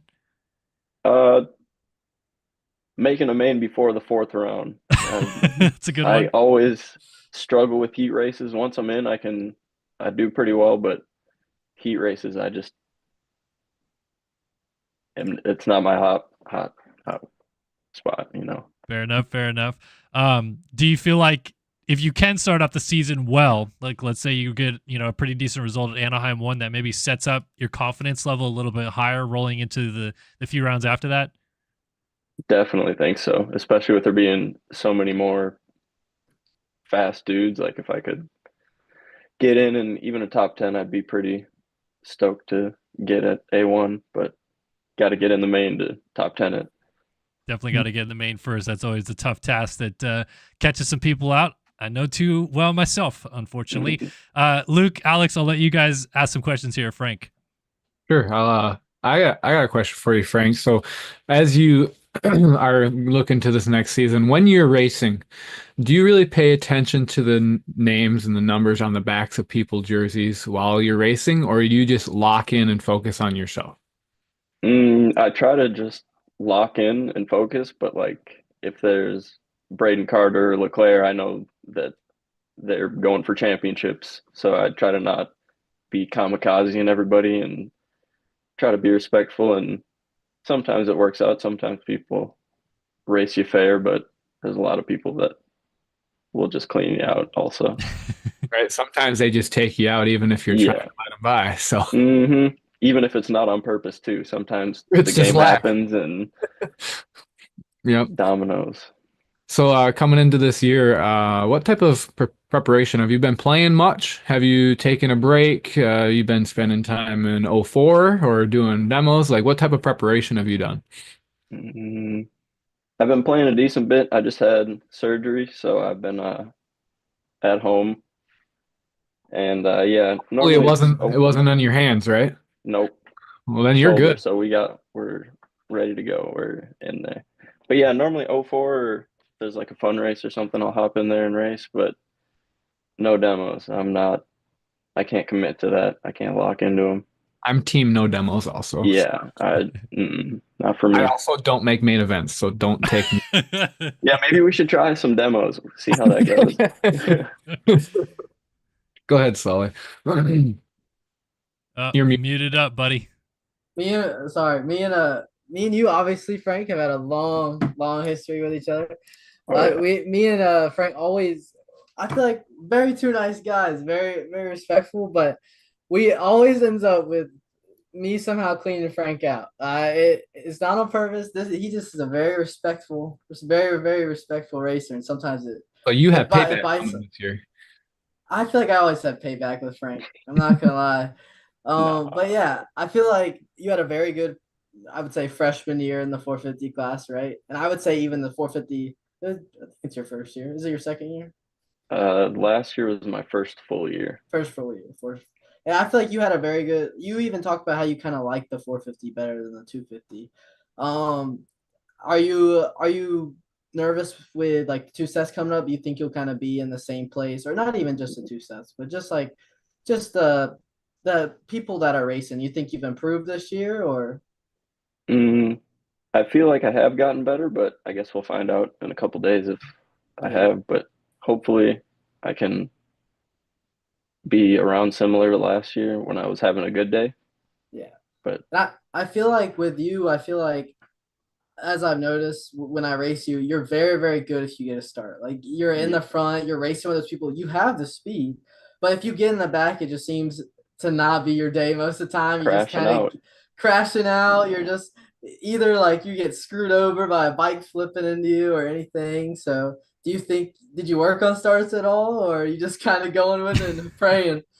I tried, but I still get yoinked by 250s in 04, so I don't know what the hell I'm doing wrong, but I might have to switch up my clutch if it comes to that, because Hubbard's giving out lessons for a price. Yeah. Well, glad to talk to you, Frank. Ready to race. We always have some good races. Sure. Hell yeah. Yes, Well, sir. we appreciate the time, Frank, and yeah, best of luck. Hopefully it starts off better than it has the last couple of years for you at Anaheim 1. Appreciate it. All right, Frank Jackson joining us. Good to chat with him. I think we've had our chats with all our 450 guys now, so gotten through those guys. Didn't want to make them sit around too much longer. Let's talk to Austin Parlow because he's kind of been getting called out in chat just a little bit here. Well, this man was just playing a demo while listening. Allegedly, he says he's in 04 though. So let's. It was clarify. 04. There you go. Not on that Seth Carr program. So you're getting the work in though right now, which is something that if this is a real live press conference, you just have to sit here and sit it out, but you get to actually sit there and do a little bit of work. What are you working on 4 days from the opening round? Just trying to work on my takeouts on Spieth. That's like the main goal. Yeah. Yep. Yeah, and getting Tharp's head. Fair enough. It's kind of hard though. 6-year vet. I mean, it's tough to compete with that. So are you East Coast or West Coast? Because East Coast for sure. Well, Spieth is West Coast. So Spieth is West because his work, he had to take his work let him go for a month. So he's racing West. There you so go. I was like, I got to go East, spread it out. You still get to race each other a few times. Oh yeah, East West. I'm gonna bury him right next to Seth Carr. Okay, so on a real side though, getting to kind of how last year went for you, seemed like a lot of good progression. Found yourself up at the front a fair bit more often, battling for wins, battling for podiums and stuff like that. Were you excited with how last year kind of went progress wise, even if it didn't result in maybe as many wins as you hoped? Yeah, it was all right. I wish I would have made all the mains. Would have been closer in the chip, but other than that, it was pretty good. Like you said, you're racing East again like you did last year. Is it, track-wise, you just feel a little bit more comfortable with the East stuff, or would you have liked to race West to kind of get a little mix of both? No, I don't really care. It was just because of Spieth. Okay, so Spieth is the main reason. I If you're love battling for a title in East, you can blame him. the honest, real. But like you said, some progress made last year. Going to be racing East. What's the program look like from now until that first East round? Then are you going to be doing a lot of 450 action? Are you going to stay 250 and just try to get ready? I'll show up on the 450, do some quads. That's about it. Don't really try too hard in 450. Didn't make a single main last year, so can't expect much. But just try and take out as many people as possible.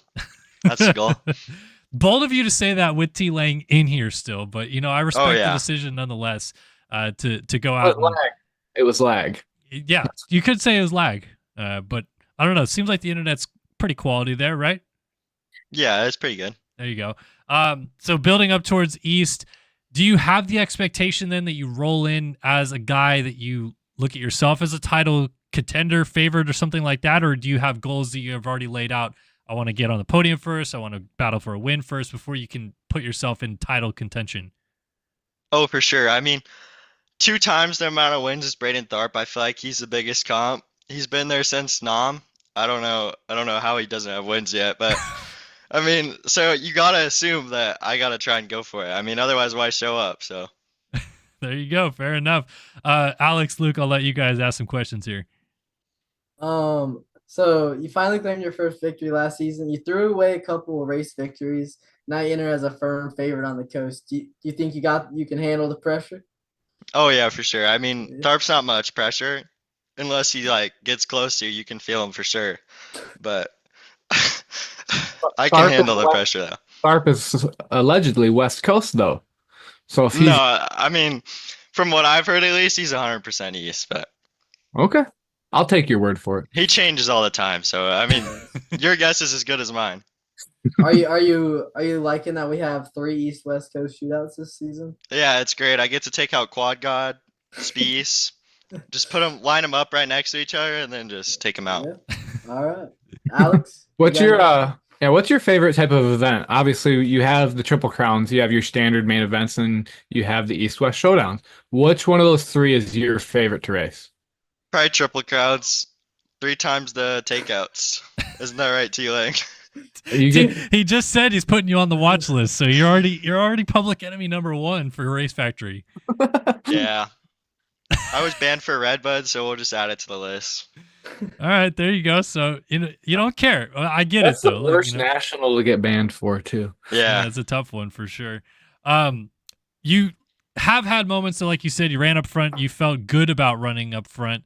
Are there things that you can pull from those times that you've led races, battled for wins, and so on and so forth that you feel like you can make a more consistent run at the front? Yeah, last year my advance was pretty bad. You had to like full lock the stick to turn, so now I'm on a new one.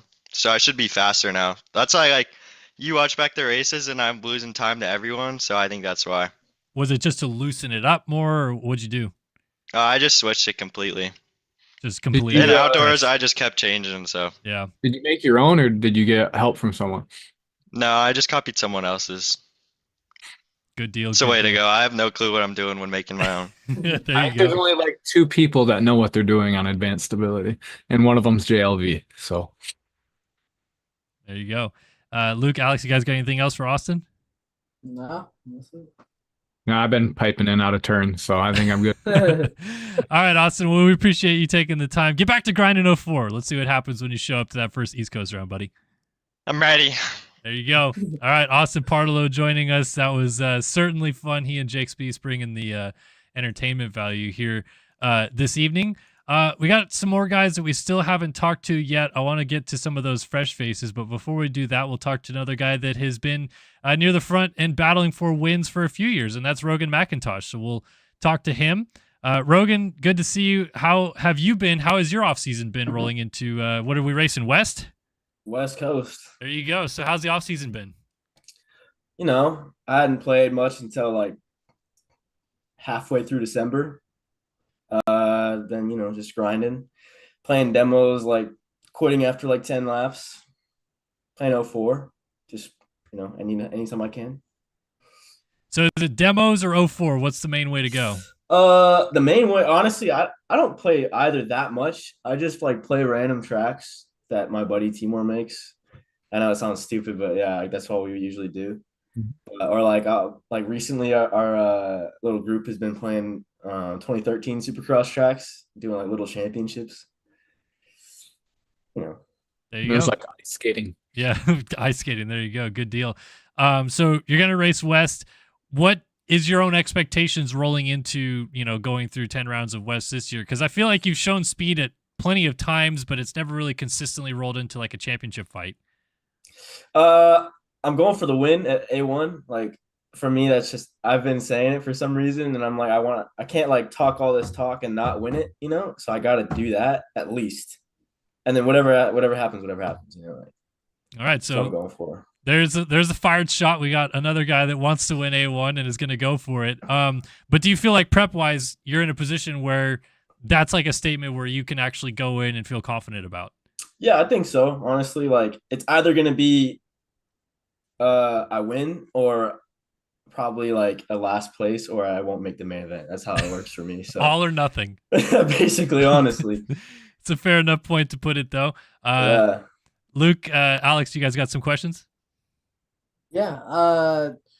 Being the winningest 250 rider in the class, do you feel like you're finally going to give it a shot for the title, or you really just care about that one A1 win? I mean, I've always like kind of wanted to go for the title, except for last year. Last year I didn't play much at all.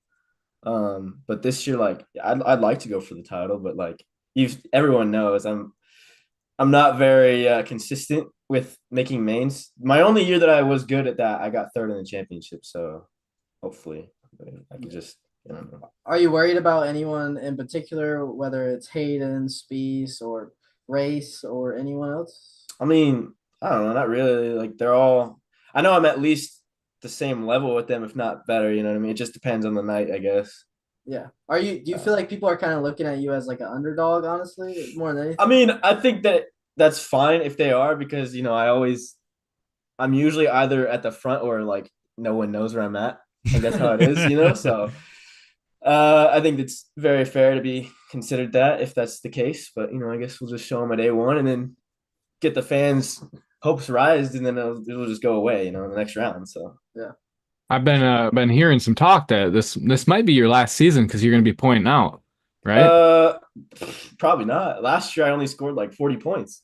Oh, okay. So I might not again. You would never know. Well, if you're gonna win A1, that's more than half of what you got last year. So Yeah. So we'll see. let's say hypothetically it might be your last year if it's going well. Well, do you think that will add a little more pressure to try to take it a little more serious to really go for that championship? I mean, I always like, I'm not gonna lie, I do take it seriously usually all the time anyways, but like I don't know. I like the 452. It's just I'm definitely more comfortable on the 250. So as long as I can, I'll just keep having more fun on the 250, I guess. But if I ever need to be bumped, I'll race 450. I don't care. Yeah, that's a good attitude because you can't stay on 250s forever. Yeah, you know. We haven't I guess asked many not. of the West guys this, mostly the East guys, whether they're going to start the year on a 450. Do you plan during the West hiatus to jump up to a 450 and race during that as well? Yeah, I always do usually. I'm always decent. Like my best, I think I got a sixth 2 years ago. So if I can, I will. Whatever. Do you find that that helps in, getting, I don't know, maybe a little bit of the pressure off, even if like you're in a championship fight or something like that? I mean, no, not really, because it's so much different. Like 450s for me, it's like everyone is so much more clean and that it's so much easier to like. Also, I don't have the expectation to win, so I'm like, it's just 450 is really easy for me compared to 250, but like I don't know, you know. It's almost more fun because less pressure and Yeah, but I like, it's more fun, you're right, but it's like I'd rather have that at least chance of winning every night, if I can. So yeah. Yep. We got a question from chat, actually. Cody B. World says, what is Rogan's preferred gearing on a 250? I run 0-1, I think. -1. Yeah. 0-1. 0-1. That believe seemed to so. be the consensus answer in chat anyway. So there you go, 0-1, people. Is that on 250 and 450 or just 250? 450, I run -1, +1, I'm pretty sure. I think that's the meta. It always Yeah. Good deal. Yeah. Well, we appreciate the time, Rogan. I'm sorry to make you sit around so long. We're trying to get through some of you guys here at the end, but thanks so much for joining us. No, that's all right. I just got to come under the radar, I guess. There you go. Flying in low, man. That's how you do it. Radar win A1. That's how you do it. Big time. And well, you can all call us stupid after the race is over for not having you earlier in the show. Or you could call me stupid if I miss the main. It's gonna go one of those Okay. ways. So there you go. Well, we appreciate the time, Rogan. Thanks for stopping by and joining us. Thanks, sir. All right, that is Rogan McIntosh. I want to just make sure I haven't missed some of those other faces we expect to contend near the front championship-wise. I want to get to some of our fresh faces that we've seen kind of step up in the last couple of years, and I'll start with Race Cobble, who I think last year was kind of your first full year, if I'm not mistaken, Race, competing in the 250 class. Now you've got a full year under your belt. So I'll first, of course, ask you West or East, and then how was that last year for you in kind of building? I'm definitely West locked in. I'm not switching. And that last year was, wait. Can y'all hear me? Yeah, we're good. Sir, we got you. can hear you. Sorry. I thought my mic was muted. That last year was pretty good. I think outdoors was definitely better than SX. I mean, I got one top 5 in Supercross, but I mean, that's about it. SMX was definitely not good at all. After Vegas, I quit the game for like 2 months. I just got back on beginning of December, and I've been playing a lot of MX bikes, but I'm back on sim now. So you raced West last year, racing West again this year, like you said. Is that a particular reason for that preference, liking the tracks better, or just trying to go racing earlier too?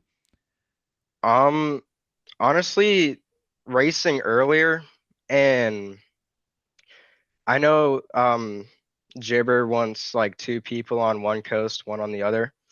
So I just made my decision to go West, and Tharp and Evan are just gonna figure it out. There you go. So you laid down the gauntlet on the team. You said, I'm West, you guys figure it out yourselves. Yeah. There you go. So prep-wise, how do you feel coming into this year? Like you said, you took some time off from the game, a little bit of time on MX bikes, but have you been able to spend some time last couple weeks maybe building back to the level you felt like you were at?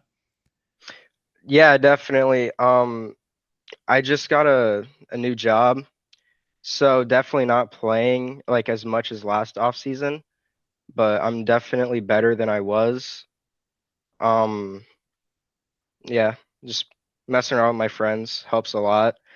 When I take like the game serious and all, I kind of like get bored of it really fast, and I just don't want to like race or anything. So yeah. Are you the type of person then, like during the week, you don't like to grind out motos or anything like that between a race? You'll take maybe a couple days off, then get back into it, so it doesn't feel like a grind. Yeah, definitely, for sure. Nice, nice. Alex, Sully, I'll let you guys ask some questions. You think, since you haven't been playing so much this off season, do you think you're really just kind of trying to come in like a top 5 guy, or do you still expect to win? I mean, everyone on my coast, I think I've beat pretty easily before. You know what I mean? Yeah. So I don't know. I mean, I definitely want a main event win. I don't think I'm gonna win the chip, to be honest with you, but definitely just a win. I know I can beat everyone on my coast, so Are you thinking more like you're excited for outdoors, or are you excited for SX to get the season going? I know you've been playing other games and not really had a break on it, but sometimes A1's pretty fun. oh yeah, for sure. Definitely I'm a race all of SX, but outdoors, I'm not sure what I'm gonna do. I might do 450 outdoors and just do like select rounds, Yeah. but I'm not sure yet, really. Yeah. So you're kind of more sometimes on like the not taking it as serious, just kind of having fun, just doing what you want to do type thing. Yeah, Yeah. definitely.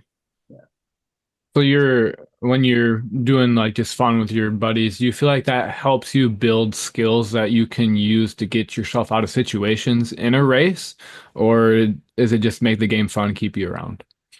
Um, a little bit of both, mostly just keeping it fun, but also at the same time, we all like pun each other, fifth wide each other and stuff. And like I'm not good at like really avoiding that really. So Not yet. that helps. Yeah, not yet, but that helps that a little bit, I guess. But mostly just keeping it fun, yeah.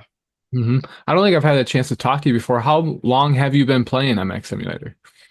I started early 2022 and I wasn't playing often because of IRL racing, but then I tore my knee, got surgery on that, didn't ride for like another year or so, and I grinded all of that. And then I think I did AMS SX in 2023. I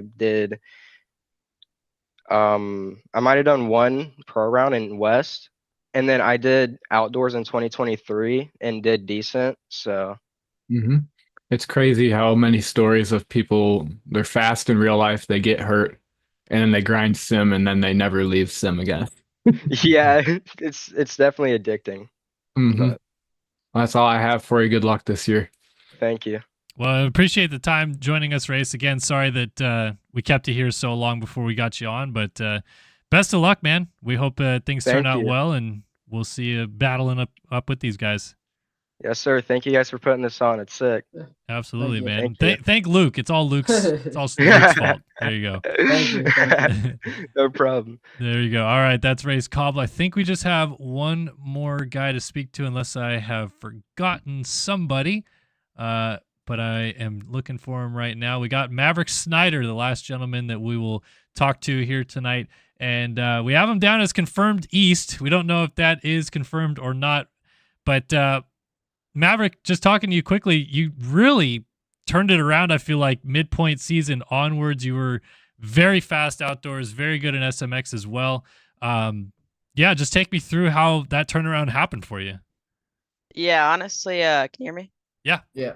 Yeah, honestly, just didn't really expect it. Honestly, like starting of outdoors, I was just going for like top 15 maybe, and just didn't really expect it, and kind of just progressed every single round. And one of my good friends, Sesh, really actually helped me a lot with setups and stuff like that, and just helping me get a lot better. Yeah, so you found yourself up front, I feel like a fair bit towards the end of the season. What were some of the main things you feel like you kind of learned with seeing what the pace is like out front that you can kind of build for 2025? Really the main thing is just consistency, honestly. Just not like trying to push the pace, keeping everything calm, and yeah, that's really it, honestly. Just the main thing, not crashing.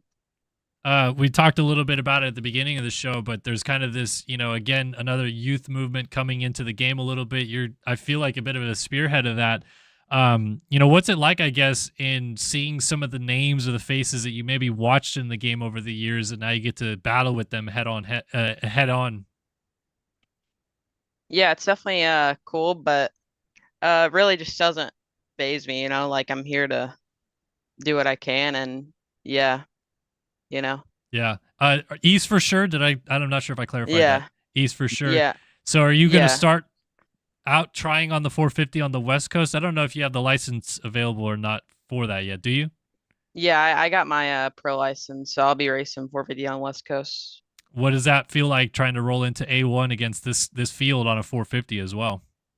Yeah, honestly, just having fun, honestly. I don't really expect much on it. There I'm you go. kind of not that good on a 450, to be honest. Well, that's the way Good it's way got to to be. practice. Yep. Yeah. All right, Luke, Alex, what do you guys got? I'm gonna ask him the same question I asked Race. How long have you been playing MX? Yeah, so I started like late 2023 SX and AMs. I did like the last couple of rounds, and then I did the AMs MX season of 2023 and got second in that chip because I actually broke my leg and like my femur in real life. So that's kind of how I started playing the game. And I've always wanted to play the game, but just got my computer of 2023, and that's when I started playing. And yeah, then in the off season, I didn't really play Soupy that much, so I kind of just played Soupy as much as I can in the off season after DMX of AMS. And yeah, did not do that great at all, like in 24 SX. So yeah, that's how it's been. Yeah, it was a good learning season, right? Yeah. What do you got set for goals on East Coast this year? I'm sure you're hoping to get your first win. But other than that, what are you looking for? Yeah, that would be nice, but just main thing is just having fun, and honestly, just goal is just top fiving, honestly, and learn as much as I can from Soupy because yeah, it's my main goal. Go ahead, Luke. Like you just said, you obviously didn't have the best rookie campaign, but I feel like everyone started to notice you during the outdoor season where you had some really, really good rides, especially against like Cade and Seth, like a very, very hard field. Do you think being up there and battling up there more in MX will translate more into the SX season? Yeah, I think so. But the main thing is just keeping it like not getting in my head too much about it. Just keeping it fun and like just taking it race by race, honestly. Yeah. But it's definitely a good learning experience for future. Also, I don't know how much I knew you played with Shirley a good bit. Y'all were all kind of on the Providence program, and now you're kind of making your way into the TSCZ program, which I was on for a long time. What kind of happened there? Has it changed anything? Yeah, it was just some just disagreements on stuff, and yeah, but yeah, it's been good, honestly. Do you think it's like has it like changed the group of guys you're around, where like you're playing like Oh, no, not at all. I'm still playing no? with the same Okay. guys. Yeah. Okay. Because I know a lot of people, honestly, they start playing with pros and they just get better and better, and then sometimes you switch off or you start, and it kind of really just playing with people better around you, especially if that's like Shirley, which I don't know how much you still play with him. You're gonna learn a lot, and he's very helpful, and he'll teach you a lot. Yeah, it was definitely good to have him there. And like the start of MX, going into the pro season, I was playing with Seth Carr, Partillo, and all of them. So that definitely helped me a lot because we would just play for fun and stuff. And yeah, it helped me get a lot better. Thank you, Matt. Yep. All right, Maverick. Well, we appreciate the time, man. Again, sorry we got to you a little bit later on, but yeah, man, best of luck going after that East Championship this year, dude. Yeah, thank you. Thank you guys for putting this on. Absolutely. Thank Luke. It's all Luke. All right. Yeah, thank you. Maverick Snyder, thank you so much for joining. That's it. We talked to all of our competitors here tonight. Just to wrap this up, though, let's do some championship picks. I think this will be kind of fun to see where your guys' head is at after listening to everybody. I'm going to take Luke out of the 450 discussion, though, because he's trying to win this title. So he'll maybe play nice and say somebody else, but we all know he wants to go win it himself. So I'll ask you first, Alex. Who's winning this 450 championship in 2025? It's so hard to go against Braden Carter, obviously, because he is the established veteran at this point. He is my pick for the championship. What I think is more of a fun pick is who's going to be his biggest challenger. I honestly think it'll be Seth Shirley. Like, I think Leclerc's going to be there, but I do believe Shirley is going to be up there getting wins. He almost had a perfect season last year in 250 West and then immediately went and won his first 450 race. I don't think the pressure phases him, so I think he's going to be right there with Carter to the end. Yeah, I'd have to agree with you, and my pick as well is going to be Braden Carter because we haven't seen any other version of him over these past 4 years other than champion. So until he proves that he's kind of not at that level again, it's tough to bet against him. But I do agree that we're going to see some fresh faces really mix it up against him this year. So excited to see that. Sully's going to pick himself, right? Yeah, for sure. There For you sure. go. I did a video with Sully last year, and he didn't pick himself. I respect it. Oh, there you go. It's I feel like it's kind of like I never really got to talk about this, but Hubbard kind of the same thing where you win someone in the off season, and I know SMX I would say had a lot more people or just like a lot of people racing, but it's just different than RFSX, and it will always be. Nothing will ever actually be the same as RFSX. So I don't want to get my hopes up. I'm just trying to make every main, man. I missed the second round last year, so you won the SMX title, correct? yeah. Are you going to be running the purple backgrounds? I texted Kellen about this, and I'm unsure yet. We don't know because I don't know if he's still here, but we don't know if Race Factory is going to officially like recognize that. So Tila, I was gonna message Tila. It is mate.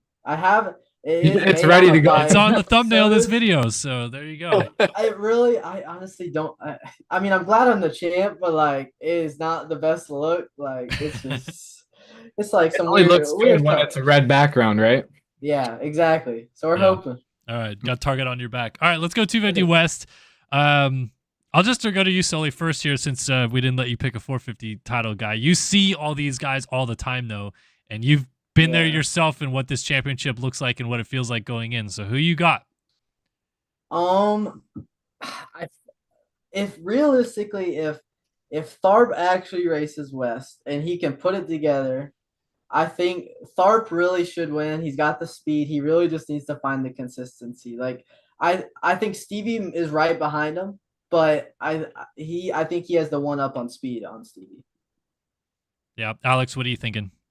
I'm gonna go with Stevenson. I liked how he sounded. He has a lot of confidence. I mean, just been playing, so I'm gonna say Stevenson, but a dark horse I think is gonna be McIntosh. I think he's gonna get it together this season.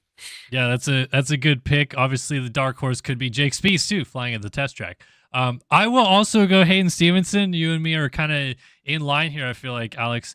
I think this is just his time. He's made the necessary steps to get to this level. He was very good in SMX, I feel like, and now there's not that same competition that he had to deal with last year right there at the sharp end to try to battle for a championship again. So I will go Hayden Stevenson as well for West. Let's talk East, though. I'll go right back to you, Alex, on this. We've already talked to a few guys here tonight. Anyone jumping off the page for you so far? 4 weeks down the road when this thing started. Yeah, it feels like a lot of new names on this list, and I think some of them told us tonight they're switching to West. But if I had to pick one, I'd go with AP, Austin Parlow. He seems like the most established guy. They've got a lot of new names coming in, but I don't know. I always feel like it's the established guy that's going to come out on top in MX Simulator because there's always going to be a bad night. So how do you manage that? It's really easy for the beginners to panic and maybe not even make a main event. And I don't think Parlow is going to do that. Good point. Good point. Sully? I got to go same as Austin. I feel like he has the speed. He had that last year, lacked consistency and experience, and now I think he has it. He's around a whole bunch of guys who have won the championship before. Like, he talks to Colby, Siebel, Seth Carr. I mean, all those guys have won so many championships. I mean, realistically, he's in a perfect spot. I think he's got the speed over everyone. Yeah, I agree. I think I'm with you guys as well in this one. He's got the experience, definitely has the speed. There's no question about that, and it helps to have the guys that he has in his corner when he go to the line, and they know what it's like to have done it before, and they can tell him what to do or what not to do in certain situations. So I will go Austin Partolo as well, but there's obviously ample chance that we have guys either switching coasts or randoms showing up that we didn't expect to be in the mix that could also make things fun. So yeah, good stuff. Well, we appreciate it, guys. Luke Sullivan, Alex Heckman, thank you guys so much for joining me tonight. Sully, I know you're continuing on your journey after this. You still got, what, 2 more hours to go, 3 more hours to go? So he started late. So Two more hours. 2 more hours. And he dropped it for a few minutes, so you got to add that in there, too. Yep, there you go. Yeah. But definitely go check out. It's solely Luke Sullivan. Luke Sullivan 8181 at on Twitch. Are you on YouTube too? I'm not. Just not Twitch, on YouTube. just Just Twitch. Twitch. But Yeah. definitely go check it out. Yeah. Donate. It goes towards the stream. Sorry, Yeah, putting it in goes- the Twitch chat. So head over there Yeah. after this. It definitely goes towards putting some more moolah in the pockets of the guys that are making the entertainment value for all of us at home. Can't wait to Thank bring you, the Kellen. action here. No, of course. Thank you guys so much for all the entertainment you guys continue to bring. All right, Sully. So long, good friend. Alex, Yeah. thanks so much for Thank joining y'all, us. everybody. Appreciate Thanks you for having guys. me. Thanks All right, everybody guys. for Thank you, tuning thank in. you, thank you, Great thank fun. And let's drop the gate here in Anaheim here in a few days. Yes, Good sir. stuff. All right, that is going to do it for us here tonight to wrap up. What an evening that was.